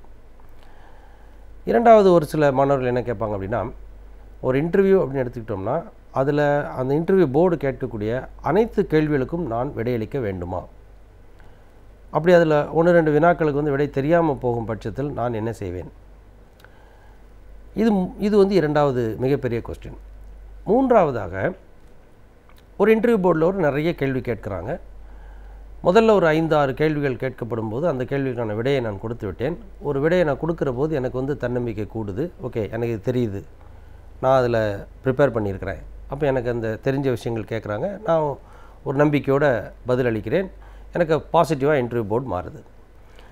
ஆனால் இடைப்பட்ட ஒரு 7வது 8வது கேள்வி அப்படின்னு வரும்போது அந்த கேள்விகளுக்கான விடை எனக்கு தெரியலை, அல்லது எனக்கு ஒரு அன்கம்ஃபர்டபுள் ஏரியா, அது எனக்கு வந்து ஒரு பழக்கம் இல்லாத இந்த ஏரியாவில் எனக்கு கேள்வி வேண்டாம், இந்த பகுதியில் எனக்கு வினா வரக்கூடாது அப்படின்னு நான் வேண்டிக் கொண்டு இருந்த ஒரு பகுதியிலேருந்து வினாக்கள் வந்து விழுகின்றன. அந்த வினாக்கு வந்து எனக்கு பதில் தெரியலை, நான் இப்போ என்ன பண்ணணும்? இப்போ நான் அந்த கேள்விக்கு பதில் தெரியலன்னு நான் சொல்லிவிடுவேன். அப்படி ஒரு கேள்விக்கு பதில் தெரியலன்னு சொல்கிறேன், அடுத்த கேள்விக்கு பதில் தெரியலன்னு சொல்கிறேன், 3வது கேள்விக்கு பதில் தெரியலன்னு சொல்லும்போது அந்த இன்டர்வியூ போர்டோட ரியாக்ஷன் எப்படி இருக்கும், அந்த ரியாக்ஷனை நான் எப்படி சமாளிக்கணும், இது அடுத்து 3வது இருக்கக்கூடிய ஒரு கேள்வி. இந்த 3வது கேள்வியில் தொடர்ச்சியாக இன்னொரு கேள்வி மாணவர்களுக்கு என்ன இருக்கும் அப்படின்னு சொன்னால், நான் தெரியலேன்னு சொல்லி அந்த போர்டு ரியாக்ட் பண்ணிட்டாங்கன்னா மறுபடியும் என்னுடைய தன்னம்பிக்கையை எப்படி நான் ஊட்டிக்கொள்வது? அந்த இடத்துல நான் தனியாக இருப்பேனே, என்னை சுற்றி போர்டு மெம்பர்ஸ் இருப்பாங்க, நான் அந்த இன்டர்வியூ போர்டில் ஒரு தனி ஆளாக நான் இருப்பேனே, அப்போ என்னுடைய நம்பிக்கையை நான் எப்படி வளர்த்து கொள்வது? இது அடுத்து இருக்கக்கூடிய ஒரு 4வது முக்கியமான ஒரு கேள்வி. ஸோ இது எல்லாமே வந்து ஒரு ஒன்றுக்கு ஒன்று தொடர்புடைய ஒரு கேள்விகளாக இருக்கின்றன. அடுத்ததாக 5வது ஒரு மாணவருக்கு நேர்முகத் தேர்வு குறித்த ஒரு பயத்தில் இன்னொன்று என்ன வருது அப்படின்னா, ஒரு கேள்வி கேட்குறாங்க, அந்த கேள்விக்கு நான் விடை கொடுக்குறேன், அந்த விடையை நான் எப்போது நிறுத்த வேண்டும்? ஒரே வார்த்தையில் பதில் சொல்லணுமா, இல்லைன்னா நான் வந்து தொடர்ச்சியாக பேசிகிட்டே இருக்கணுமா? அந்த பதிலை நான் எப்போது நிறுத்த வேண்டும்? என்னுடைய விடை அப்படிங்கிறது, என்னுடைய பதில் அப்படிங்கிறது வந்து எங்கே நிற்கும்? இது ஒருத்த முக்கியமான 5வது கேள்வி. 6வதாக இன்டர்வியூவில் இன்னொரு கொஸ்டின் என்ன மாணவர்களுக்கு இருக்குது அப்படின்னு சொன்னால், எல்லாம் சரிதான் சார், நான் வந்து ஒரு கேள்வி கேட்டாங்க, அந்த கேள்விக்கு பதில் சொல்லிட்டேன், ஆனால் எனக்கு என்ன சந்தேகம் வருதுன்னா, நான் கூறிய விடை சரியான விடை தானா? ஏன்னா முக்கியமாக இந்த ஒப்பீனியன் பேஸ்டு கொஸ்டின்ஸ் அப்படின்னு சொல்கிறேன், அந்த கருத்துக்களை கேட்கக்கூடிய வினாக்கள். இப்போ இந்தியா பாகிஸ்தான் உறவை பற்றி நீங்கள் என்ன நினைக்கிறீங்க, இந்த ஜல்லிக்கட்டு இஷ்யூவை பற்றி நீங்கள் என்ன நினைக்கிறீங்க அப்படின்னு ஒரு ஒப்பீனியன் பேஸ்ட் கொஸ்டின் கேட்டாங்கன்னா, நான் என்னுடைய கருத்தை எப்படி சொல்ல வேண்டும்? என்னுடைய கருத்தை நான் ஒரிஜினலாக என்ன நினைக்கிறேன்னா அதை தான் சொல்லணுமா, இல்லைன்னா நான் வந்து அந்த போர்டுக்கு என்ன வேணுமோ அதை சொல்ல வேண்டுமா? பெரும்பாலும் மாணவர்கள் என்ன நினைக்கிறாங்கன்னா, நான் போர்டுக்கு உள்ள கருத்து தான் நம்ம சொல்லணும் அப்படின்னு நினைக்கிறாங்க. இதெல்லாம் பார்த்திங்கன்னா ஒரு சீரீஸ் ஆஃப் கொஸ்டின்ஸ். இந்த கேள்விகளுக்கான ஒவ்வொரு கேள்விக்கான விடையும் நம்ம முதல்ல இருந்து ஒன்று ஒன்றா சீரியஸாக எடுத்து பார்க்கலாம். இப்போ முதல்ல வந்து நான் 2வதாக சொன்ன கேள்வியை முதல்ல கேள்வியாக எடுத்துக்கிறேன். ஒரு இன்டர்வியூக்கு போகிறேன், அந்த மாணவர் இன்டர்வியூவில் போய் உட்கார்ந்த உடனே அவருக்கு ஒரு கேள்வி கேட்கப்பட்டால் ஒரு மெம்பர் வந்து எத்தனை கேள்வி கேட்டாலும் அத்தனை கேள்விக்கும் நான் விடையளிக்க வேண்டுமா அப்படிங்கிறது வந்து ஒரு முக்கியமான ஒரு கொஸ்டினாக இருக்கு இல்லையா? அதற்கு நான் என்ன சொல்கிறேன் அப்படின்னா, நீங்கள் எந்த ஒரு மாணவருமே ஒரு இன்டர்வியூக்கு போகும்போது ஒரு விஷயம் நல்லா வச்சுக்கணும், கேள்விகள் இன்டர்வியூ போர்டிலேருந்து வர்றது, அந்த கேள்விக்கு பதில் அளிக்கணுமா வேண்டாமாங்கிறது உங்கள் கண்ட்ரோலில் இருக்கக்கூடிய ஒரு விஷயம். அது எப்போவுமே உங்கள் கண்ட்ரோலில் தான் இருக்கணும். இப்போது பொதுவாக நான் சொல்லக்கூடிய விஷயங்கள், என்னுடைய மாணவர்களுக்கு நான் சொல்லக்கூடிய விஷயங்கள் என்னென்னா, ஒரு இன்டர்வியூக்கு போகிறீங்கன்னு சொன்னால் அதை வந்து நீங்கள் ஒரு இன்டர்வியூ, எனக்கு இந்த இன்டர்வியூ ஒழுங்காக பண்ண வேலை கிடைக்கும் அப்படிங்கிற மாதிரி எடுக்காமல், ஒரு சாதாரண டிஸ்கஷன், உங்கள் குடும்பத்தில் இருக்கக்கூடிய எல்டர்ஸ், உங்கள் அப்பா, பெரியப்பா, மாமா, சித்தப்பா, மாமா, தாத்தான்ற மாதிரி ஒரு 5-6 பெரிய மனிதர்கள் இருக்கிறாங்க, அவங்க கூட ஒரு சீரியஸான டிஸ்கஷனில் நீங்கள் இருக்கிறீங்க, உங்களுடைய குடும்ப விஷயத்தை பற்றியோ அல்லது உங்கள் சொந்தக்காரங்க விஷயத்தை பற்றியோ ஏதோ பேசுகிறீங்க, அதில் சீரியஸான டிஸ்கஷன் போயிட்டுருக்கு. அந்த மாதிரியே ஒரு இன்டர்வியூவை பாருங்கள். இப்போ அப்படி ஒரு சீரியஸான டிஸ்கஷன், எல்லாருமே வந்து உங்களுடைய கருத்தை வந்து சீரியஸாகவே கேட்பாங்க அப்படிங்கிற ஒரு நிலை இருக்கிற போது நாம் என்ன பண்ணுவோம்? கேள்விகள் வந்து விழுகிற போது முதல்ல கேள்வியை 3ஆக பிரிப்போம். இந்த கேள்விக்கு நான் கட்டாயம் பதில் சொல்ல வேண்டுமா? ஆமாம், கண்டிப்பாக நான் பதில் சொல்ல வேண்டிய கேள்விகள். 2வது, இந்த கேள்விகளுக்கு எனக்கு விடை, நான் கண்டிப்பாக விடை அளிக்க வேண்டிய அவசியம் இல்லை, இது என்னுடைய கேள்விகள் அல்ல அப்படின்னு 2வது கேட்டகரி பண்ணுவோம். 3வது கேட்டகரி தான் வந்து பார்த்திங்கன்னா இந்த கேட் ஆன் த வால் மாதிரி, இந்த கேள்விக்கு நான் இப்படி பதில் கொடுத்தால், ஒரு பதிலை கொடுத்தால் அந்த கேள்வி எப்படி வந்து அந்த பதில் வந்து அது என்ன தாக்கத்தை ஏற்படுத்தும், அந்த டிஸ்கஷனில் என்ன தாக்கத்தை ஏற்படுத்தும் அப்படிங்கிறத வந்து அனலைஸ் பண்ணி பார்த்துட்டு பதில் சொல்ல வேண்டிய கேள்விகள். இது வந்து ஃபஸ்ட்டு ரூல் நம்பர் 1. ஸோ எல்லா கேள்விக்கும் பதில் சொல்லுமான்னு கேட்டால் என்னுடைய பாயிண்ட், எல்லா கேள்விக்கும் நீங்கள் பதில் சொல்ல வேண்டிய அவசியம் கிடையாது. எந்த கேள்விக்கு பதில் சொல்லுங்கிறது நீங்கள் முடிவு பண்ணுங்கள். உங்களுக்கு விடை தெரிந்த கேள்விகளுக்கு நீங்கள் பதில் சொல்லணும். இப்போ உதாரணமாக உங்களை பற்றி கண்டிப்பாக நீங்கள் பதில் சொல்லியே ஆக வேண்டிய ஒரு கேள்வி அப்படின்னா எது அப்படின்னு சொன்னால், இப்போ உதாரணமாக நான் இருக்கிறேன்னு சொன்னால் என்னுடைய பயோடேட்டாவிலேருந்து என்னை பற்றின கேள்விகள் வருது. இப்போ நான் எம்எஸ்சி படிச்சிருக்கிறேன், நான் வந்து என்னுடைய கல்லூரியில் வந்து நான் என்சிசியில் வந்து சி சர்டிஃபிகேட் ஹோல்டராக இருந்தேன், நான் என்னுடைய கல்லூரியில் வந்து மாணவர் அமைப்பினுடைய தலைவராக இருந்தேன் அப்படின்னு நான் சொல்கிறேன் அப்படின்னா, அந்த மாதிரி விஷயங்கள்லாம் வந்து என்னை பற்றிய விஷயங்கள், அது அதிலிருந்து வரக்கூடிய கேள்விகள் நான் கட்டாயம் பதில் சொல்லி ஆகணும். ஏன்னா அது என்னை பற்றிய ஒன்று, அந்த நபரை பற்றிய ஒன்று. அந்த கேள்விக்கு வேறு எங்கேருந்தும் பதில் எடுக்க முடியாது, நம்மை தவிர வேறு யாரும் பதில் சொல்லவும் முடியாது. ஸோ அந்த மாதிரி கொஸ்டின்ஸு கண்டிப்பாக நம்ம பதில் சொல்லி ஆகணும். இப்போது ஐஏஎஸ் இன்டர்வியூவில், ஐஏஎஸ் தேர்வுகளில், ஆளுமை தேர்வில் வந்து பெரும்பாலும் சில மாணவர்களுக்கு வந்து சில கேள்வி கேட்குறாங்க. நீ வந்து உன்னுடைய விருப்ப பாடமாக ஏன் அந்த பாடத்தை தேர்ந்தெடுத்தாய்? உதாரணமாக ஒருத்தர் வந்து பப்ளிக் அட்மினிஸ்ட்ரேஷன் எடுத்துருக்கிறேன் அப்படின்னு சொன்னார்னா, ஏன் நீ விருப்ப பாடமாக பப்ளிக் அட்மினிஸ்ட்ரேஷன் தேர்ந்தெடுத்தாய் அப்படின்னு கேட்டால், இதுக்கு நீ வேறு எங்கேயும் பதில் சொல்ல முடியாது, நீங்கள் பதில் சொல்லி ஆகணும். ஏன் நீ வந்து ஐஏஎஸ் தேர்வுகள் எழுதணும்னு விருப்பப்பட்ட, ஏன் ஐஏஎஸ் வந்து உன்னுடைய கெரியராக இருக்கணும் அப்படின்னு ஒரு கேள்வியை கேட்குறாங்க அப்படின்னா, அந்த கேள்விக்கு வந்து கண்டிப்பாக வந்து ஒரு மாணவர் பதில் சொல்லித்தான் ஆகணும். ஏன்னா இது அவரை குறித்த ஒரு கேள்வி. இந்த கேள்விக்கான பதிலை வந்து நம்ம வேறு யார்கிட்டையும் தள்ளவும் முடியாது, அந்த பொறுப்பை வேறு யார்கிட்டையும் நம்ம கொடுக்கவும் முடியாது, அந்த பொறுப்பு நம்மளுடையது. இது முதல் விஷயம். ரெண்டாவது, நாம் கண்டிப்பாக பதில் சொல்ல வேண்டாம் அப்படின்ற மாதிரி வினாக்களை எப்படி சார் ஐடென்டிஃபை பண்ணுறது? ரொம்ப சிம்பிள். நீங்கள் அல்லாத யாரோ ஒரு மூன்றாவது நபர் அல்லது யாரோ ஒருவரை பற்றிய ஒரு கான்ட்ரவர்ஷியலான ஒரு கொஸ்டின் வருது, நெகட்டிவான ஒரு கேள்வியாக இருக்குது அப்படின்னா, நீங்கள் அதுக்கு பதில் சொல்ல வேண்டிய அவசியம் கிடையாது. உதாரணமாக வந்து ஒரு தலைவரை பற்றியோ அல்லது வந்து சில கான்ட்ரவர்ஷியலான இஷ்யூ அப்படின்னு நம்ம சொல்லும்போது, ஒரு பிரச்சனைக்குரிய விஷயத்தை பற்றி பேசும்போது தெரியலன்னு சொல்லலாம். உதாரணமாக வந்து நம்ம ஒரு உயர் அதிகாரியை பற்றின ஒரு விஷயம் வருது, ஒரு ஃபோக்கஸில் போய்கிட்டு இருக்கு அப்படின்ற பட்சத்துலையோ, அல்லது நாட்டினுடைய தலைவர்கள் பற்றின ஒரு கான்ட்ரவர்சி ஏதாவது வந்ததுன்னா அது உண்மையா அப்படின்னு கேட்டாங்கன்னா நீங்கள் பதில் தெரியாதுன்னு சொல்ல வேண்டியதான். ஸோ அதை அவாய்ட் பண்ணிக்க வேண்டிய கொஸ்டின்ஸ், அதுக்கு பதில் சொல்ல வேண்டிய அவசியம் இல்லை.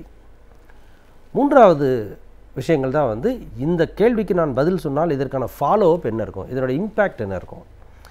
பொதுவாக ஒரு இன்டர்வியூவில் வந்து ஒரு கேள்விக்கு மாணவர் விடை சொல்லும்போது அந்த விடைகளில் இம்பேக்ட் எப்படிப்பட்ட இம்பேக்ட் இருக்கலாம் அப்படின்னா, ஒன்று நீங்கள் ஒரு இம்ப்ரெஷன் க்ரியேட் பண்ணலாம், ரெண்டு கண்டிப்பான இம்பேக்ட் தாக்கம் அப்படின்னா அடுத்த கேள்வி நீங்கள் சொல்லக்கூடிய அந்த பதிலிருந்து வரலாம். ஸோ அந்த பதில், நான் இந்த பதிலை சொன்னால் அதுக்கு அடுத்த கேள்வி என்ன வருங்கிறத ஒரு முறை ஆலோசித்து விட்டு ஓரிரு முறை ஒரு 2-3 செகண்ட்ஸ் திங்க் பண்ணிவிட்டு அந்த பதிலை சொன்னால் கொஞ்சம் பெட்டராக இருக்கும். ஸோ இது வந்து ஃபஸ்ட் ரூல். ஸோ முதல் ரூலு, இன்டர்வியூ அல்லது ஆளுமை தேர்வில் எப்படி நடத்தணும் அப்படின்னு சொன்னால், எல்லா கேள்விகளுக்கும் நீங்கள் பதில் சொல்ல வேண்டிய அவசியம் இல்லை. எல்லா கேள்விகளுக்கும் பதில் சொல்லணும்னு முயற்சி பண்ணி தோல்வி அடைய வேண்டாம். எந்த கேள்விகளுக்கு உங்களுக்கு தெளிவாக விடை தெரியுமோ அந்த கேள்விகளுக்கு பதில் சொன்னால் போதும். முக்கியமாக உங்களை பற்றிய கேள்வியாக இருந்தால் அந்த கேள்விக்கு நீங்கள் கண்டிப்பாக பதில் சொல்லி ஆகணும். அது உங்களை தவிர வேறு யாரும் சொல்ல முடியாது. மிச்சம் இருக்கிற கேள்வி ஒரு கான்ட்ரவர்ஷியல் பிரச்சனைக்குரிய கேள்வி, ஆல்ரெடி பிரச்சனை இருக்கிற விஷயத்தில் நீங்கள் என்ன நினைக்கிறீங்க, இது சரியா இது தவறா, ஒரு கொலை நடந்து விட்டது அப்படின்ற மாதிரி இருந்துச்சுன்னா அந்த மாதிரி விஷயங்களில் நீங்கள் பதில் சொல்ல வேண்டிய அவசியம் இல்லை, அவாய்ட் பண்ணிக்கலாம். மூன்றாவது, சில கேள்விகளுக்கான பதில் நீங்கள் சொல்லியாகணும், ஆனால் அதனுடைய தாக்கம் எப்படி இருக்கும், ஏன்னா அடுத்த கொஸ்டின்ஸ் அதை பேஸ் பண்ணி வரப்போகுது. ஸோ இதை மனதில் வைத்து கொண்டு இன்டர்வியூ வந்து அட்டன் பண்ணிங்கன்னா உங்களுக்கு இன்டர்வியூ அட்டன் பண்ணுறது அல்லது ஆளுமை தேர்வில் வந்து மார்க் வாங்குறது அப்படிங்கிறது ரொம்ப சுலபமான விஷயமா இருக்கும். ஸோ தொடர்ந்து நம்ம மற்ற கேள்விகளை அடுத்து சப்சிக்வெண்ட்டாக வரக்கூடிய நிகழ்ச்சிகளில் வந்து நம்ம தொடர்ந்து இதை பற்றி பேசுவோம். நன்றி, வணக்கம்.